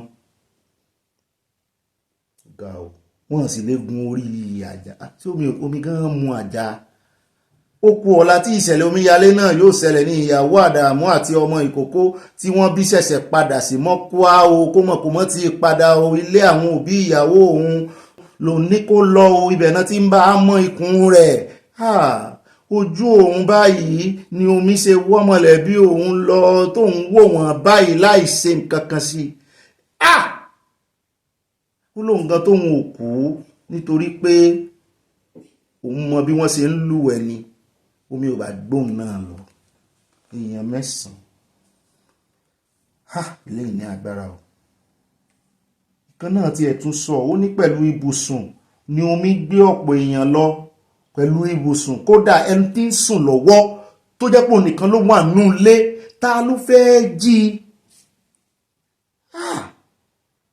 ilé ní agbára o ẹni tó ń sùn lọ́wọ́ ẹ̀gbọ́n ìmíì omi tó wọnú ilé yẹn nísìn yóò kan ara plug téèyàn bá tẹsẹ̀ bọ̀ lásán yóò kú dànù kíkàn ṣe pé torí ẹ̀kún omi dé nìkan lèèyàn fi ń kú yóò bà nǹkan jẹ́ tán bá múná lọ gbogbo iná tó ti bó lára tó ti ṣe yóò jápọ̀ mọ́ra wọn omi wọn sọ́ọ̀kì ẹ jẹ́ adé ọ̀dọ̀ àwọn tí ìṣẹ̀lẹ̀ yìí kàn tí wọ́n ń retí ìrànwọ́ látọwọ́ ìjọba ṣùgbọ́n tán láwọn ò tí ì rí òye ìrànwọ́ o ẹ̀láǹtẹ̀sílẹ̀ agbára pápápá.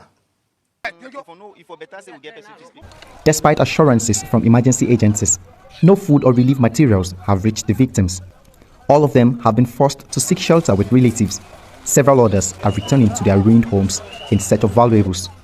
The National Emergency Management Agency, NEMA, had promised to set up a temporary camp at the local primary school. But as of the time of this report, they are yet to honor their commitment. My people are squatting. I live in mosque. Because even mattress to lay down to sleep on top now, I have no. Even my wives. Now people give us the shirt where we they put. Even the thing where we go chop. Now people they give us, we not get anything.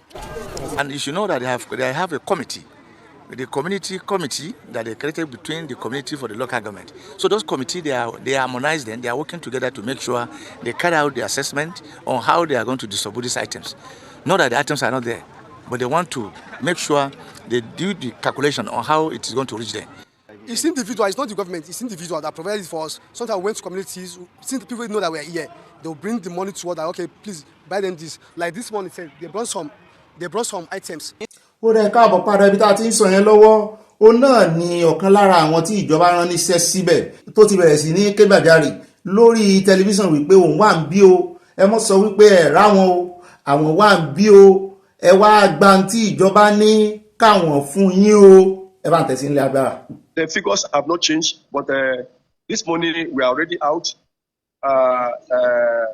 trying to get our contact because the distance, the river flows into River Niger.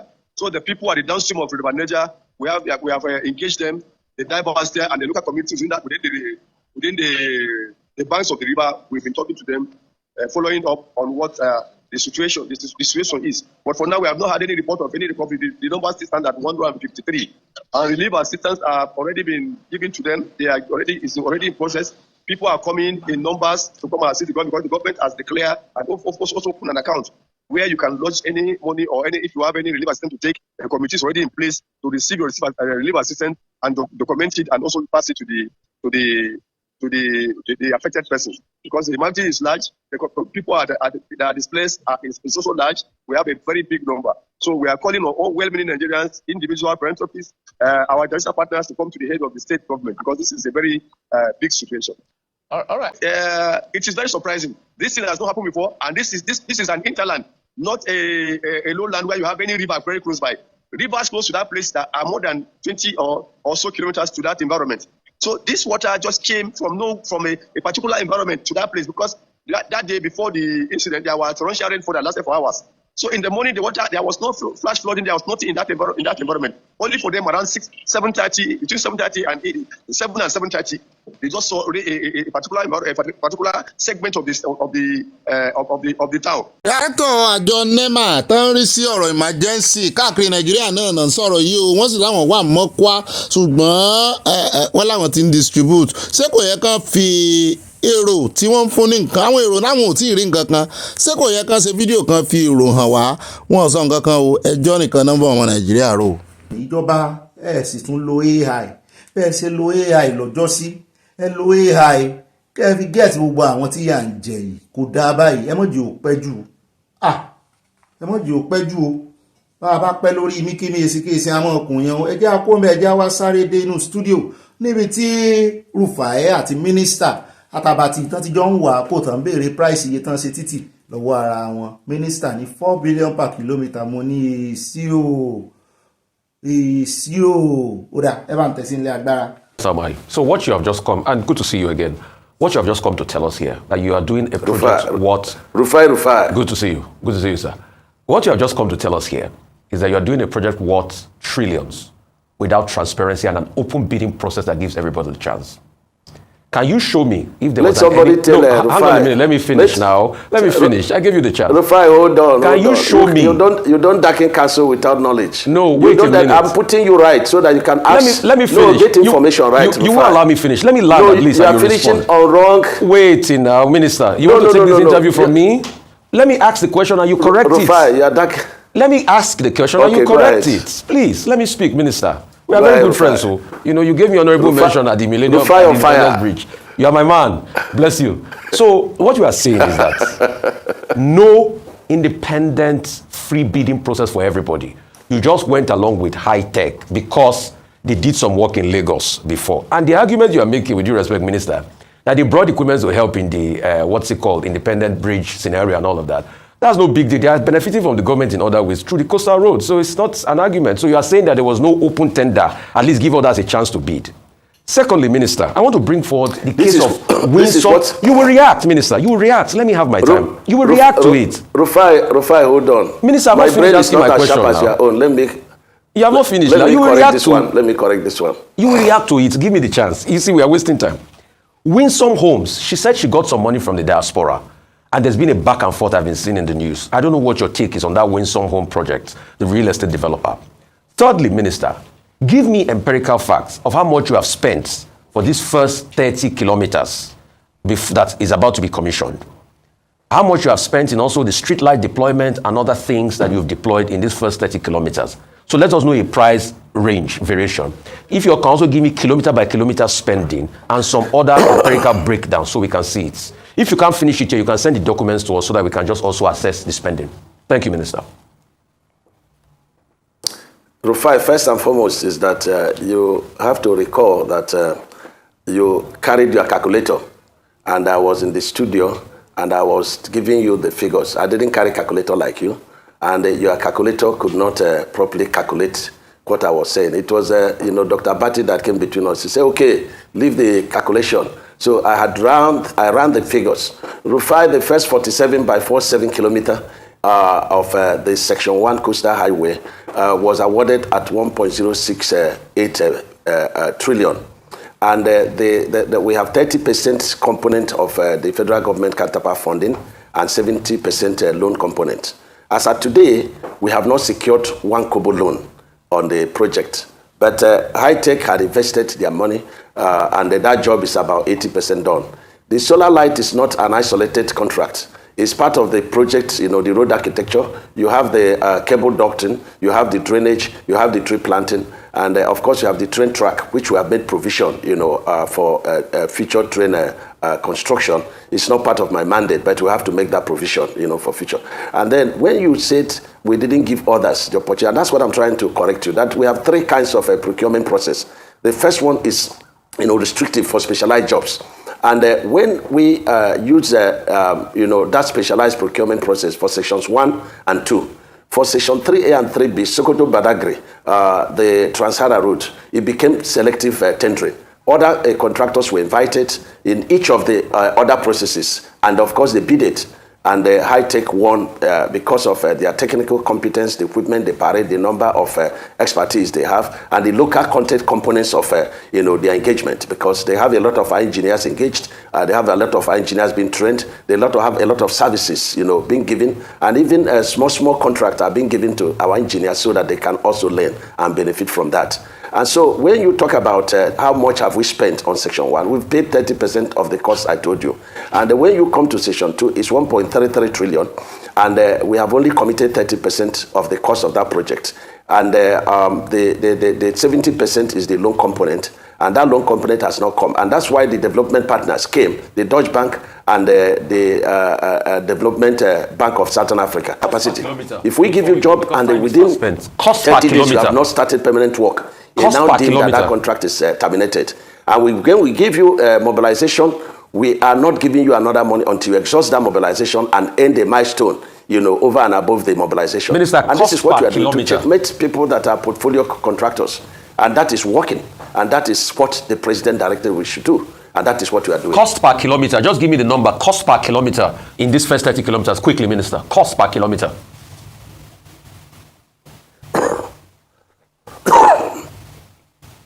Well, Senator Mai, I will go ahead with my question. Cost per kilometer, that can be communicated elsewhere, outside morning show. Let's focus on the issues. I ask you, during the May 21 APC National Summit, it's like I lost at the villa. I lost the studio. Can you hear me, yes, sir? I was asking for the cost per kilometer, which is a very important question. Senator, very important question. Cost per kilometer. That's accountability of the people.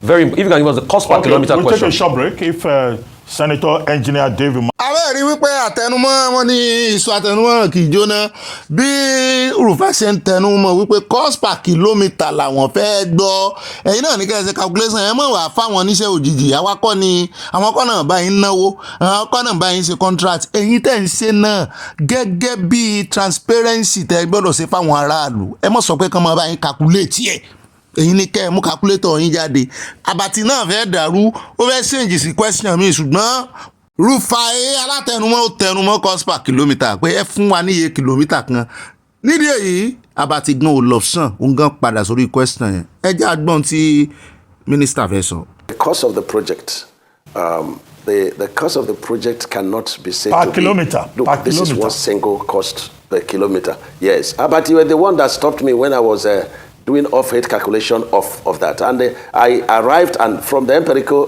factors, using the basic material cost in the market to arrive at 4 billion per kilometer on the first section of the coastal highway. The second section has a lot of bridges and flyover. For example, at the Dangote refinery, we are passing in front of his refinery, and the engineering factor there is that you must have free flow of trucks in and out without any hindrance. And so that place we now made the carriageway, the span to be 64 meters, as against 15 meters of spans of bridges and flyovers. So that one, you cannot easily say, look, this is the cost. So it's going to be the cost of the bridges and flyovers plus the cost of the construction. And so when you get to, for example, we should have finished the first 47.47 kilometer up to Leko. And when you see the clip of tomorrow, we are going to release the clip of tomorrow. Wọ́n ti sọ iye cost per kilometre kò sí àwáwí mọ́. Kọ́níkàlùkù yà lọ yọ calculator tí 4 billion naira per 1 kilometre. Wọ́n ní kò kan ti báwọn bá dọ́dọ̀ Dangote ò bíríjì táwọn ṣe ń bẹ̀. Ó gùn ju ti eléyìí tán calculate tó lọ pẹ̀lú 4 billion naira per kilometre times 700 and kíni náà ẹran létí. Ṣùgbọ́n àwọn ọmọ Nàìjíríà kan náà tó wá ń fi AI Photoshop náà fi ń ṣe títì. Ṣé irú títì tá ààrẹ Tinubu wa commission rẹ̀ ẹ̀ sọ ara yín? Ẹ ṣọ́ra yín o. Èmi ò fọwọ́ sí gbogbo eléyìí tẹ́ ń ṣe fáàrẹ yìí o. Ẹ jọ̀ọ́ o. Ẹ má bà gọ́ọ̀mẹ̀ntì ààrẹ jẹ́ o. Ṣùgbọ́n ẹ jẹ́ àlọ́ tààràtààrà sọ́dọ̀ àwọn tó affect. Wọ́n ti ní àwọn ò bá property èèyàn kankan jẹ́. Àwọn ò sì fọwọ́ kan àwọn tó wà àwọn ará diaspora tó kówó lọ lé. Ó mà ṣe o.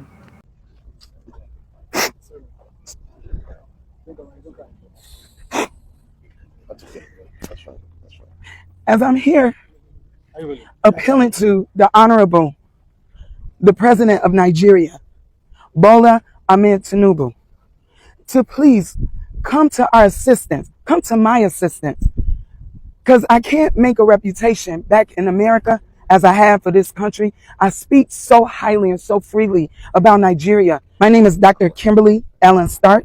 I am from Chicago, Illinois, from the United States of America. And I'm here today on the grounds of that everything that I've worked so hard for, even from America to Nigeria. And as I love this country and I fell in love with this country, I chose to invest here. And as I saw today, before there were gates, as you can see behind us, now as I come here today, I can see most of my dream and so many of our investments crumbled and shattered.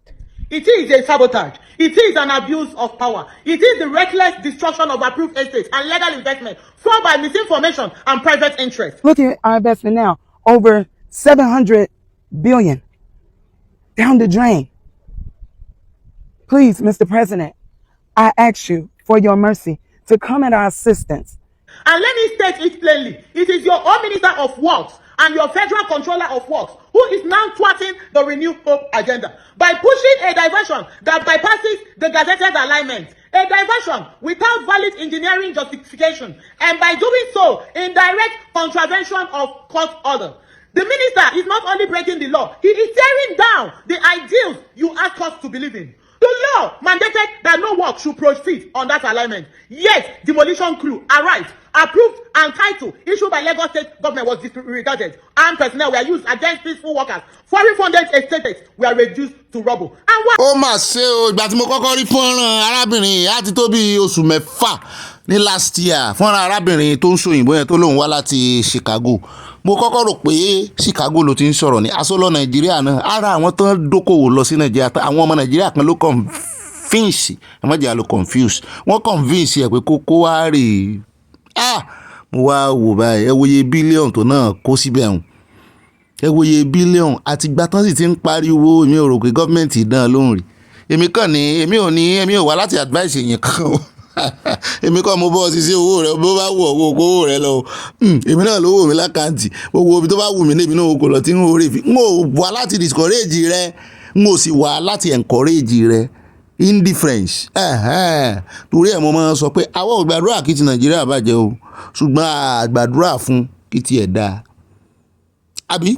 A gbàdúrà fún kí ti Nàìjíríà bàjẹ́. Àwọn amọ̀bí tá à ń gbàdúrà wá sí. Amọ̀bí tá à ń fi irúgbìn àdúrà wá sí. Amọ̀bí tá à ń save báǹkì ni. Amọ̀bí báǹkì tá à ń fàdúrà wá sí.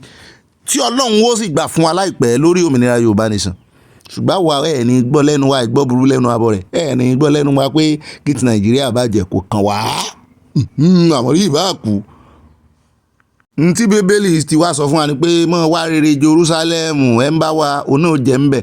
Torí ẹ̀ làá náà ṣe ń wá rere Yorùbá nation wa. Ibo ń Jerúsálẹ́mù tiẹ̀. Ó náà lẹ ti gbọ́ yẹn o, ẹ jọ̀ọ́ owó tó fi ṣe títì dáa. ó dá kéèyàn ṣe títì ṣùgbọ́n ṣé value rẹ̀ ni. Ẹlẹ́ẹ̀kejì, tó bá tiẹ̀ ṣe iná náà fi ṣe pírójẹ́tì iná náà dá kíní ìlé lórí, ṣé kò níyì kò wúlò? Torí àwọn èèyàn ní kì í ṣe títì mẹ̀kúnnù náà ń ṣe o, wọ́n ní títì àwọn olówó ni o, wọ́n ní torí Dangote. Mo ní ẹ mọ́ sọ bẹ́ẹ̀. Wọ́n ní kí ni mò ń sọ yìí, wọ́n ní kí ni benefit tí àwọn aráàlú fẹ́ rí inú títì. Mo ní benefit wo lẹ́ ń retí láti rí inú títì? Mọ́tò ní tètè mọ́ bàjẹ́, ẹ tètè débi tẹ́ ń lọ, àwọn ajínigbé ò ní mọ́ ju táyà àbí tó bá bẹ̀rẹ̀ sí ní fọ́ títì ṣá tán dá kòtò. Mo ní gbogbo tẹ́ẹ̀rì náà nù pé kò sí nǹkan kan ẹ̀ sáà lè mọ́ ní kí títì mo wá, kò sì sí kinní ń bẹ̀ débi pé ìjọba mọ̀ rówó ń bẹ̀ pé bóyá wọn àwọn àmọ́ bóyá wọ́n máa ṣe tógèètì síbẹ̀ o àmọ́ o, ṣùgbọ́n yóò jẹ́ kí ọrọ̀ ajé náà gbéra. Wọ́n ní ìmọ̀lẹ̀ ló ṣe kókó jù. Wọ́n ní kí ni láríjà títì tẹ́ ẹ ṣe tí ò sí ìmọ̀lẹ̀ nínú ẹkọ́nọ́mì. Mo ní ẹ̀wọ́ ẹjọ́ mọ́ yanjú rẹ̀ jàre. Wọ́n bá tún bá yín dá sí ní ìsìn ẹ̀ làwọn diaspora ó dẹ̀ já kó ń bẹ́ o. Ó dà níbẹ̀ já wá sáré dé Amẹ́ríkà, níbi tí Amẹ́ríkà ti méjìlélẹ̀ àrùn tí sọ̀kan bẹ̀ ṣùgbọ́n àpòpọ̀ náà àkójọpọ̀ ròyìn níbi tá a ti gbọ́ tán sọ wípé àwọn Amẹ́ríkà ti ń ta Nàìjíríà lólobó wípé ẹ mọ́ sàsùn píye o, ẹ mọ́ sùn para o, wípé wọ́n ààyè orílẹ̀-èdè Nàìjíríà pé kì í sí àwọn tó fẹ́ wá dókòwò náà ààyè orílẹ̀-èdè Nàìjíríà wípé àwọn ẹgbẹ́ agbésùnmọ̀mí náà ààyè orílẹ̀-èdè yín o, wípé ẹ mọ́ sàsùn píye o. Wọ́n á ní Amẹ́ríkà kí ni interest tìyín náà ń bẹ, torí wọ́n sọ wọ́n ní Commander of United States African Command General Michael Langley ló ké gbàjarì sí ìjọba Nàìjíríà tó ṣèkìlọ̀ tó ní àwọn ń sọ fún yín báyìí ẹgbẹ́ agbésùnmọ̀mí lákàkà láti agbègbè Sahel wọ́n fẹ́ wọlé lọ́pọ̀ yanturu sí àwọn orílẹ̀-èdè tó wà ní West Africa coastline. Ó ní èyí bani lọ́kàn jẹ́ gidi pẹ̀lú gbogbo ìjàmbá tí àwọn ẹgbẹ́ agbésùnmọ̀mí yìí ti ń ṣe lórílẹ̀-èdè Nàìjíríà àti lágbègbè ibẹ̀. Wọ́n sì wọlé láti Sahel àti agbègbè Lake Chad Basin. Langley ṣèkìlọ̀ pé tí wọ́n bá fi lè ráàyè wọlé wọ́n ní fàyàwọ́ ìbọn àtàwọn nǹkan ìjà olóró máa pọ̀ Nàìjíríà.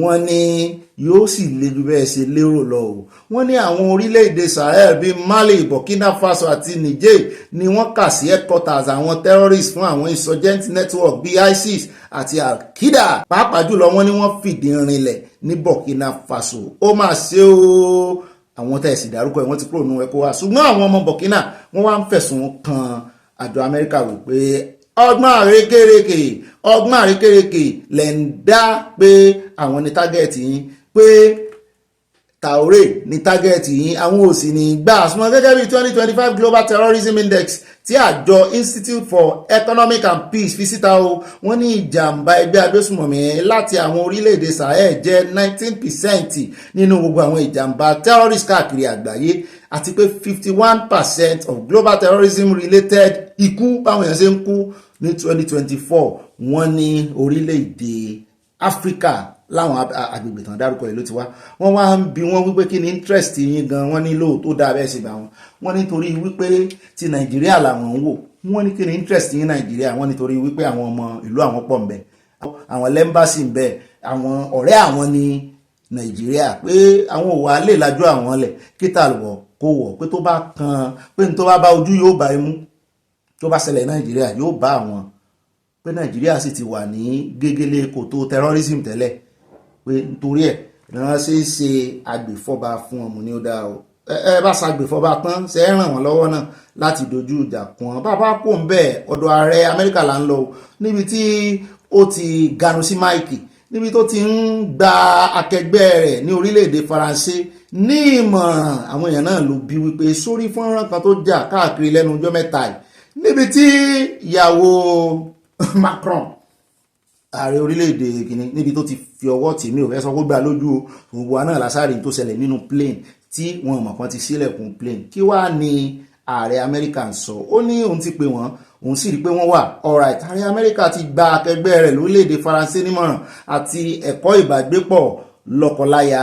Ó ní kó rí dájú wípé wọ́n ń tilẹ̀kùn ní gbogbo ìgbà, àmọ̀ràn lásán kọ́ ni Trump gba Macron o àmọ̀ràn tí bàbá lè gba ọmọ nítorí igi mú jìnnà sórí ó ní rí i dájú pé ń tilẹ̀kùn ilé yín dáadáa eléyìí túmọ̀ sí wípé kò síbi tán ti ń dáná alẹ́ o ọbẹ̀ ló dùn jura wọn lọ kò sì síbi tí ṣe ò sí kò sí ẹbí aláyọ̀ tí kò sí já ẹ̀tàn ló wà ń bẹ́ẹ̀ tọkùnrin kan bá jáde tó ní àwọn àtìyàwó òun ìjà tàbí tóbìnrin bá jáde tó ní àbálẹ̀ òun àti ẹ̀ àwọn òjàrí irọ́ ni obìnrin a máa ṣe nǹkan mìíràn ọkùnrin yóò gbọ́ sókè báyìí yóò rántí yóò tún gbọ́wọ́ rẹ̀ padà wọ́n ní ògiri tẹ̀sí ń wò yẹn wọ́n ní tán bá sọ wípé kí ògiri tán bá ga máìkì lẹ̀ tán ní ìwọ ògiri wá rojọ́ kí ni tóun rí ní kí ni àwọn tó wà nínú rẹ̀ kí náà ń ṣe wọ́n ní ògiri ó tú ọ̀pọ̀lọpọ̀ àṣírí ní ti ń ṣẹlẹ̀ láàrin lọ́kọláya wọn ní òótọ́ ni ògiri náà fi ń dáàbò bora ògiri ni kò sí létí òsì ẹ̀mọ́jẹ́ apárọ́ tán ra wa lọ́ba sí gbogbo rúfò òrùlé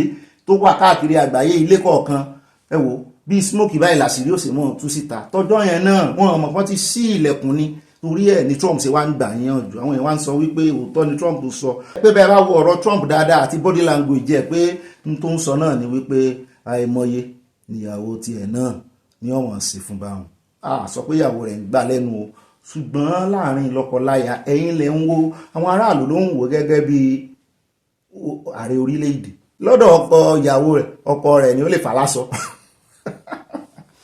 ó lè kì fún wọ́n sì jọmọ́ wọn nẹ̀jẹ̀ ara wọn ní pàápàá jùlọ tán wà ní political level yẹn àwọn ànífẹ́ kí nǹkan lùsẹ́wó tí Obama tí nígbà tán kúrò lórí oyè tán ló di wípé wọn róhùn àti ìyàwó rẹ̀ pọ̀ mọ́ wọ́n tún bí wọ́n náà wọ́n ní kò sí jà ìyàwó àmẹ́ fi gbogbo ara ṣùgbọ́n wọ́n sọ pé àwọn níjà o nǹkan bá sọ náà láàbà wọn gbé o wọ́n lóhun tó mú Trump sọ bẹ́ẹ̀ òun náà rí orí tó ẹ sì mọ̀ wípé irú wọn ò ní fẹ́ gbọ́wọ́ sókè náà obìnrin nítorí ipò tí wọ́n wà tí wọ́n bá ní kí ni èròjà kan ṣoṣo tí Ọlọ́run fi ń kọ́ ọkùnrin sùúrù ẹ̀yin obìnrin èyí gangan lọ́lọ́run fi ń kọ́ wa ń sùúrù ó dáa wo ẹjá kò ń bẹ́ o ẹjá wa sáré dé ẹjá yan létí yín àwọn tán náà fẹ́ ṣèwọ́de àwọn the movement àwọn tán náà fẹ́ ṣèwọ́de wọ́n ní wọ́n máa ṣèwọ́de ní June 12 wọ́n ní wọ́n ti wá fi ìkéde kan léde o national coordinator wọn Juwon Sanyaolu the movement condemned the rising wave of insecurity in the middle belt and northern part of the country wọ́n sì sọ wípé gbogbo àtáàkì tó ṣẹlẹ̀ ní Benue Plateau southern Kaduna àti àwọn state míì Ondo wà ń bẹ́ẹ̀ wọ́n ní àwọn fẹ́ ṣe ìwọ́de wọ́n láwọn ò mọ ibi tí ọ̀rọ̀ insecurity ń lọ bóyá ààrẹ Tinubu àpọ̀lọpọ̀ àta wọ́n nìkan mọ̀ ṣe ìwọ́de àmọ́ ò bóyá rọ́nà ń pa sí àwọn èèyàn kú ṣé wọ́n pa àwọn èèyàn à ń bọ̀ wọ́n ní yóò sojú gbogbo wa wọ́n ní ní Plateau wọ́n ní the whole communities are decimated wọ́n ń pa àwọn èèyàn bí ẹni pẹran wọ́n ń fọ̀bẹ sí wọn lọ́rùn wọ́n ní gbogbo àwọn tó sì ń pa wọ́n náà ń work freely wọ́n ní ìtàjẹ̀sílẹ̀ wá pọ̀ gan-an ariwo àwọn aláìṣẹ̀tàn pa wọ́n ló wá ń bo ariwo democracy mọ́lẹ̀ wọ́n ní organized crime ni wọ́n láwọn tó ṣe mọ̀ọ́mọ̀ wọ́n ní kí ni ìjọba ti ṣe wọ́n sì sọ wọ́n ní àwọn tún máa gbéná kojú ìjọba lórí cyber crime act tán ṣe wọ́n náà ń fìyà jẹ àwọn journalists wọ́n fẹ́ pa ohun máa gbogbo àwọn lẹ́nu wọ́n láwọn ò sì nígbà wọ́n ní freedom of speech is under attack ó dà mo fẹ́ wá fẹnu ọkọ̀ òun lẹ́ǹbẹ̀ òní ká tó wọnú ìròyìn mi ìròyìn táwọn wọ̀ lọ ní ìsìn ó náà ní ti àjọ NDLEA wọ́n lọ́wọ́ ti bá ẹ jẹ́ nǹkan kọ́ ka ìròyìn fún yín ká tó sọ̀rọ̀ lórí ti Gumi torí ti Gumi náà ó jẹyọ ń bẹ̀. wọ́n ní the National Law Enforcement Agency wọ́n ti mú àwọn ọ̀gá agbóògùn olóró síndíkèètì mẹ́ta egbòogi náà specialize lé lórí egbòogi olóró wọ́n náà gangan ni sponsor tán sponsor àwọn èèyàn lọ sí ààlà tán sponsor àwọn èèyàn lọ sí Mẹ́kà tó sì jẹ́ pé oògùn olóró náà ń dì mẹ́rù fún wọn aṣọ fẹ́lómi kò gbé mi wọ́n ní láti Kánò Abubakar Muhammad àti Abdulhakeem Tijani odi méjì àti Muhammad Haji Shugaba wọn náà mẹ́tẹ̀ẹ̀ta lọ́wọ́ bá lọ́jọ́ ìṣẹ́gun Tuesday àti ọjọ́rú Wednesday May 27 àti May 28 lẹ́yìn tọ́wọ́ bá àwọn mẹ́tẹ̀ẹ̀ta ní agbègbè tí wọ́n ń ṣagbátẹrù àwọn èèyàn lọ sí Mẹ́kà ní àti Malam Aminu Kano International Airport ni wọ́n ti bá 90 pellets of cocaine nínú oògùn wọn bọ́dà Fẹ́mi bàbá Fẹ́mi sọ pé àwọn afurasí méjì nínú àwọn mẹ́tẹ̀ẹ̀ta Ibrahim Mustapha àti Muhammad Shifado ni wọ́n dá dúró lọ́jọ́ 16 oṣù karùn-ún níbi tí wọ́n ti ń ṣe clearance fáwọn èrò ọkọ̀ bàálù nínú ọkọ̀ airline Ethiopia flight ET 940 wọ́n ní káwọn sọ wọ́n ní tó ń lọ sí Jeddah, ìyẹn ní Jeddah ni ó ti dúró ní Saudi Arabia. wọ́n ní pápápá pẹ̀lú intelligence tó wọlé fáwọn, wọ́n ní àwọn ọ́físà NDLEA wọ́n ní náà bá fi mú fílẹ̀ ni wọ́n bá fura sí àwọn méjì yẹn. ó ní nígbà táwọn ò fi mú wọn lọ sí ìdí scanner machine náà bá ní kàn gba ara scanner machine kọjá pé nígbà táwọn ò fi mú wọn ní 45 wraps of cocaine ìkọ̀kan wọn gbé. àpapọ̀ méjèèjì jẹ́ 1.04 kilograms. mo ní owó ibo náà wá gbé sí. wọ́n ní an investigation soon unravel their sponsors as leaders of a notorious drug trafficking network which specializes in trafficking illicit drugs to Saudi Arabia. Saudi náà máa gbé lọ. A swift follow-up operation was carried out and the trial àwọn mẹ́tẹ̀ẹ̀ta Abubakar Muhammad, Abdulhakeem Muhammad àti Tijani àti Muhammad Haji Shugaba wọ́n ní wọ́n mú wọn ní Kano. wọ́n ní also in Kano, Babafẹ́mi sọ wípé NDLEA officer of the same airport arrested 60-year-old businessman Chinedu Leonard Okigbo lọ́jọ́ Wednesday tó kọjá yìí náà ní ọwọ́ bá o. Babafẹ́mi said he was intercepted during the clearance for Qatar Airlines flight QR1432 ó lọ sí Iran. His body scan confirmed he ingested illicit substance. wọ́n ní náà bá mú lọ sí inú yàrá sumidudun wọ́n ní náà bá mú lọ sínú yàrá sumidudun. èmi ò mọ̀ tán ṣe fún bẹ́ẹ̀, bóyá fún lómi mu ni, bóyá wọ́n ní kó ran júmọ̀ nǹkan kan ni, wọ́n sáà ní ìgbẹ́gbọ̀n wá lójijì. wọ́n ní ló bá ń sun kínní, òun náà rò pé gbẹ̀ ló ń fẹ́ sùn pé wọ́n lè mú un. ló bá ń sun kínní ló ń funfun wọ́n ní náà ní sórí tó ń sun. wọ́n ní ló bá ń ra wẹ́ẹ̀bẹ̀ ibi tọ́wọ́ ti gbọ́n nù mọ́ ló ti ẹ̀ dá bẹ́ẹ̀. ilé ìlú àwọn amú wa sọ̀rọ̀ wípé ó sì jẹ́ Saudi, ó sì jẹ́ gbà alálàájì. ṣé ẹ ti rí báyìí? ṣé ẹ ti rí? ó sì jẹ́ gbà alálàájì. wọ́n fẹ́ rí ìgbàdúrà ni o. wọ́n pretend náà ló dífá fún Gumi lọ́jọ́ sí. ọmọ Nàìjíríà ló wá ní kí n bọ́n bí ìjọba torí èmi náà ń bí mo lémi ò lè dáhùn. wọ́n ní kí ló dé tí wọ́n profile Gumi láti Saudi tó sì wà jẹ́ wípé táìmù tí gbogbo ẹ̀ ràn lẹ́yìn lórí ọ̀rọ̀ terrorism or no terrorism, ẹ̀yin náà lẹ́tún gba Gumi ilẹ̀ nígbà tẹ́ gbà á lẹ́nu, ẹ̀yin náà lẹ́tún mú wá Nàìjíríà. tẹ́ ẹ bá wá mú wá Nàìjíríà kí ló dé tẹ́ ẹ fílẹ̀ kó máa walk about freely. wọ́n ní ó tún ti ń ṣe wáàsí ìsọnù rẹ̀ kiri báyìí, wáàsí ọ̀ràn. wọ́n lòun ló tún ń ṣe kiri. àwọn èèyàn ti ń sọ fún wọn gbà mọ̀ràn. wọ́n ní ọjọ́ tí wọ́n bá ti ní Kaaba ní Iran, wọ́n ní kó máa lọ ọbẹ̀. ọjọ́ tí wọ́n bá ti ní Kaaba tó ti ń kírun ní Iran, wọ́n ní kó lọ ọbẹ̀. wọ́n ní kó máa lọ ọbẹ̀ lọ máa ṣe alálàájì rẹ̀.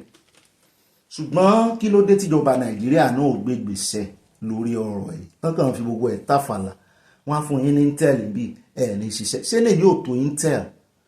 ṣé kò yẹ kẹ́ ẹ̀ ṣèwádìí ẹ̀ wípé wá mọ́ ọ̀bọ̀ làkàtà wa náà tó mú odidi Saudi Arabia, ìwọ tó jẹ́ ìmáàmù tí gbogbo èèyàn sì mọ̀ ọ́ tó mú Saudi Arabia ní ó lè kírun lọ́dọ̀ àwọn tó sì ń jọmọ́ ọ̀rọ̀ ẹ̀sùn agbésùnmọ̀mí tó tún lé ọ kúrò lórílẹ̀‐èdè àwọn.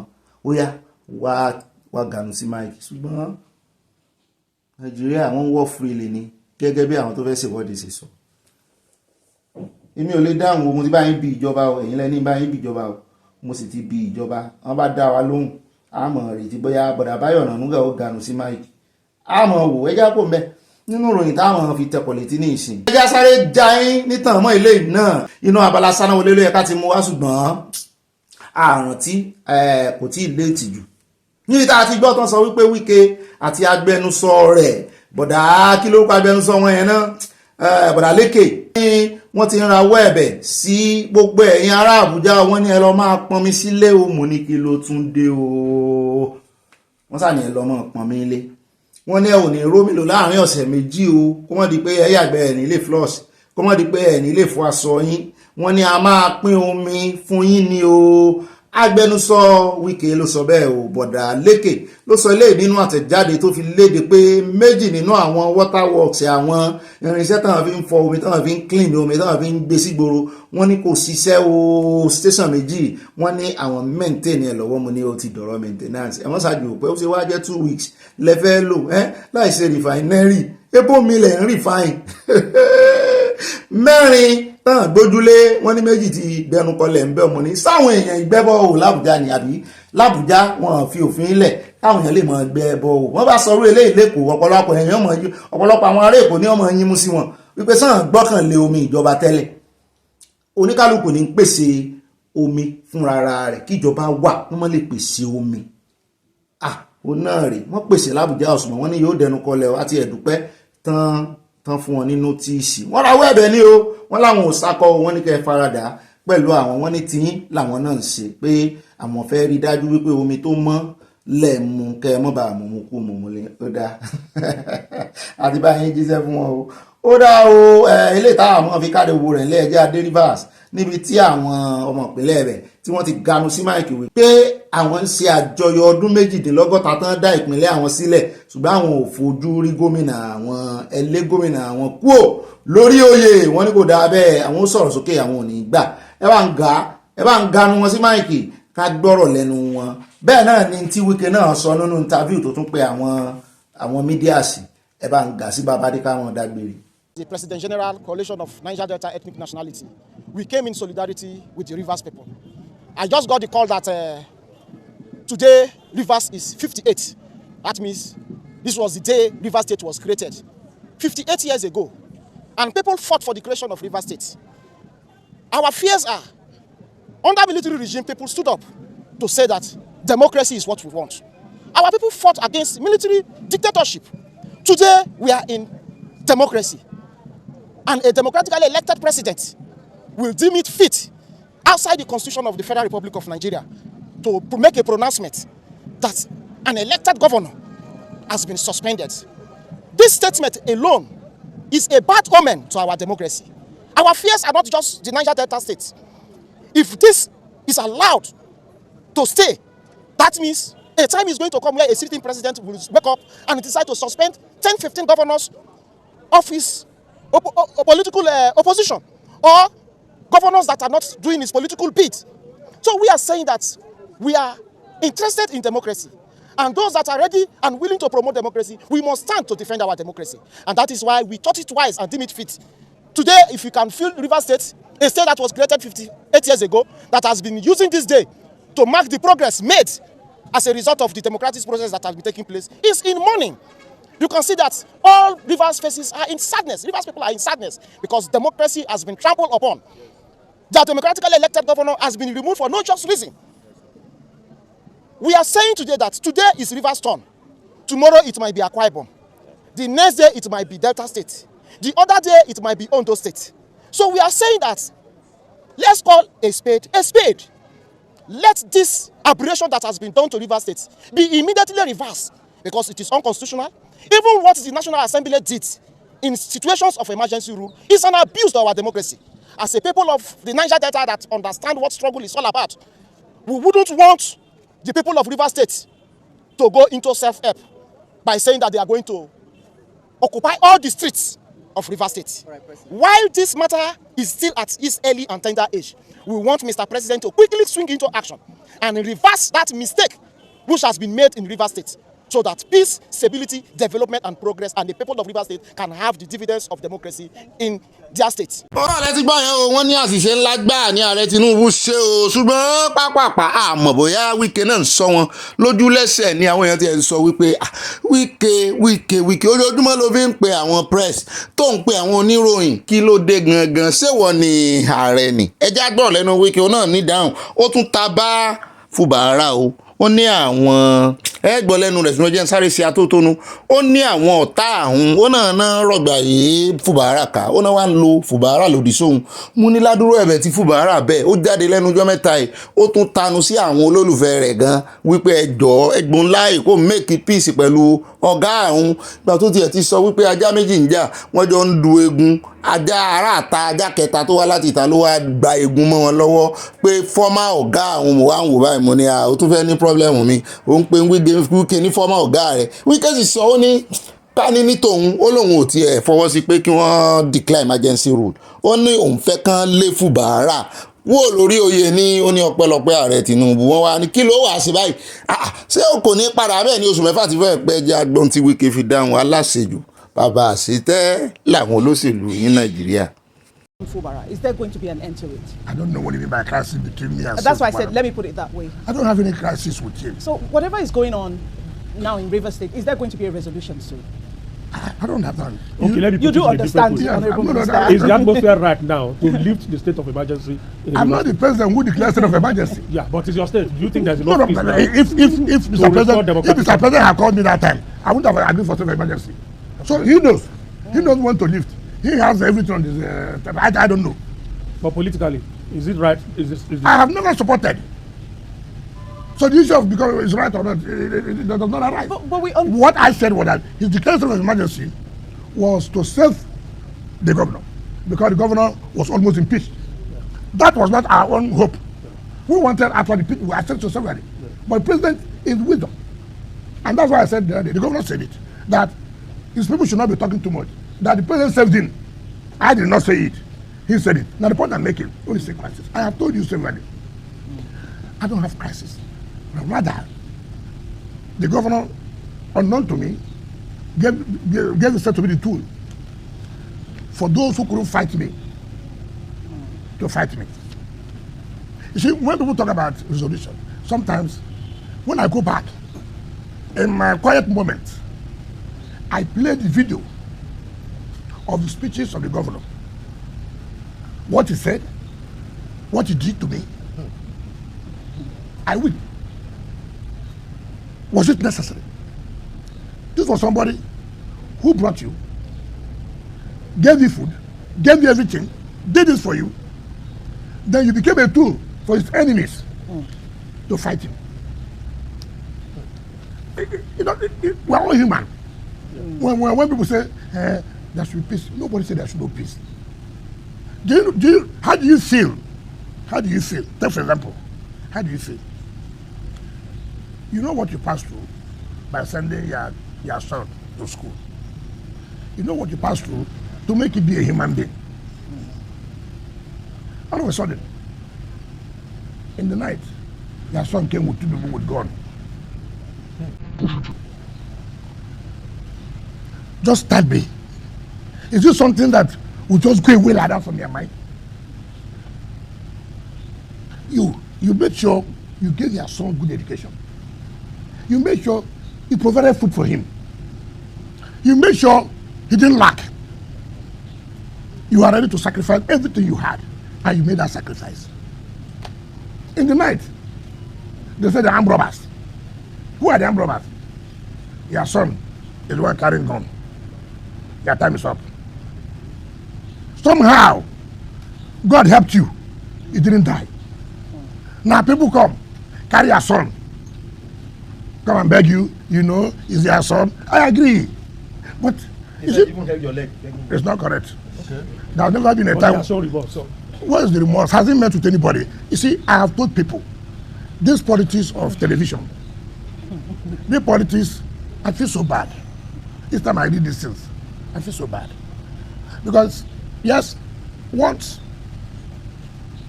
Governor Dapo Biodun, Governor of Ebonyi, and one of the leaders from the Southwest, he came to my house, brought him. Yeah, okay, brought him. I said, listen, he's ready to make peace. I said, I don't have a problem. If you want to make this, he has the yam, he has the knife. He said he was traveling, he traveled. I have not seen him since that day. So when people talk about it, I don't laugh.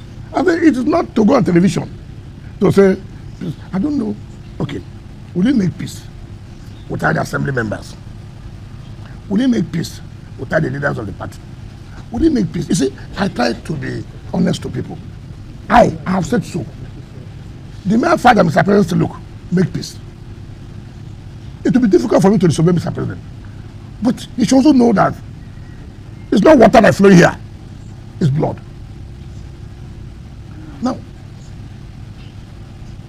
I gave the analysis here, which none of you tried to answer. These are people who vowed that you will never be a governor. These are people who petitioned you to EFCC. These are people who, simply because envy, how will you bring wicked down?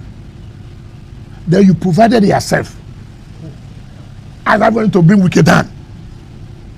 I have told people who do not understand what betrayal is, may they be betrayed 10 times more than this. That's my prayer. I have told you here, we want peace, but you must show that the peace you want to is for your mind, is genuine. You are taking steps. It's not every day you're on television, you're on radio, peace is ongoing. Is it ongoing on air? How is it flying? Nobody has said that. Nobody has, you just hear, oh, it's ongoing. Oh, I was studying with my guy. Oh, I was studying with my former guy.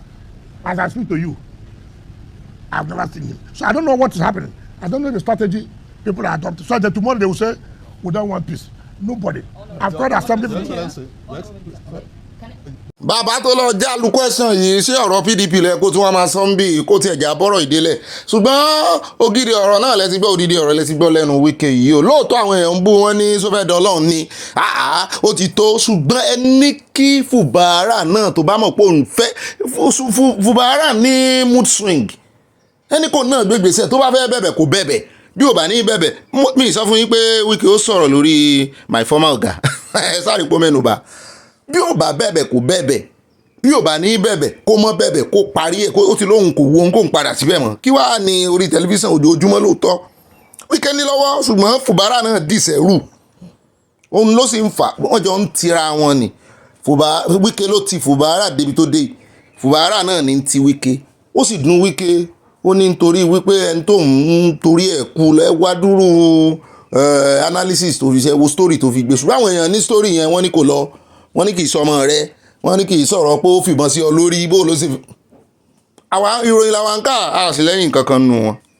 ó dá owó kì í dùn kó pọ̀ ó sókí lọ́bẹ̀ oge àbọ̀rọ̀ lásán fún olúwàbí tó bá dénú rẹ̀ yóò lòdìdí àbọ̀rọ̀ náà lè gbélé ìtànsọ́ látọ̀ àrọ̀ àbọ̀rọ̀ ni ọ̀dọ̀ sódìdí ọ̀rọ̀ wá dénú rẹ̀ yóò lòdìdí ọ̀dọ̀ Ọlọ́run lòdìdí ọ̀rọ̀ wa ó dá dúpẹ́ lọ́wọ́ Ọlọ́run ṣùgbọ́n àgbọ̀dọ̀ mọ́ sí òótọ́ la fi pinlẹ̀ ìròyìn wa o a ní rí jù báyìí lọ́wọ́ bá dínú yẹn bá pín bẹ́ẹ̀ náà ni ìmọ̀ràn yín ṣe kókó ní abala kọ́mẹ́sẹ̀ ṣàyà náà ni mo kí yín o títí tá a fi fìpàdé ṣayọ̀ lọ́la o ayún yín ti ń yún mí already ó dáa pàdé lọ́la lágbára Ọlọ́run love you ìmọ̀ràn yín wọ́n mọ̀ retí yín èmi náà ó rè ganu dèyìn nínú kọ́mẹ́sẹ̀.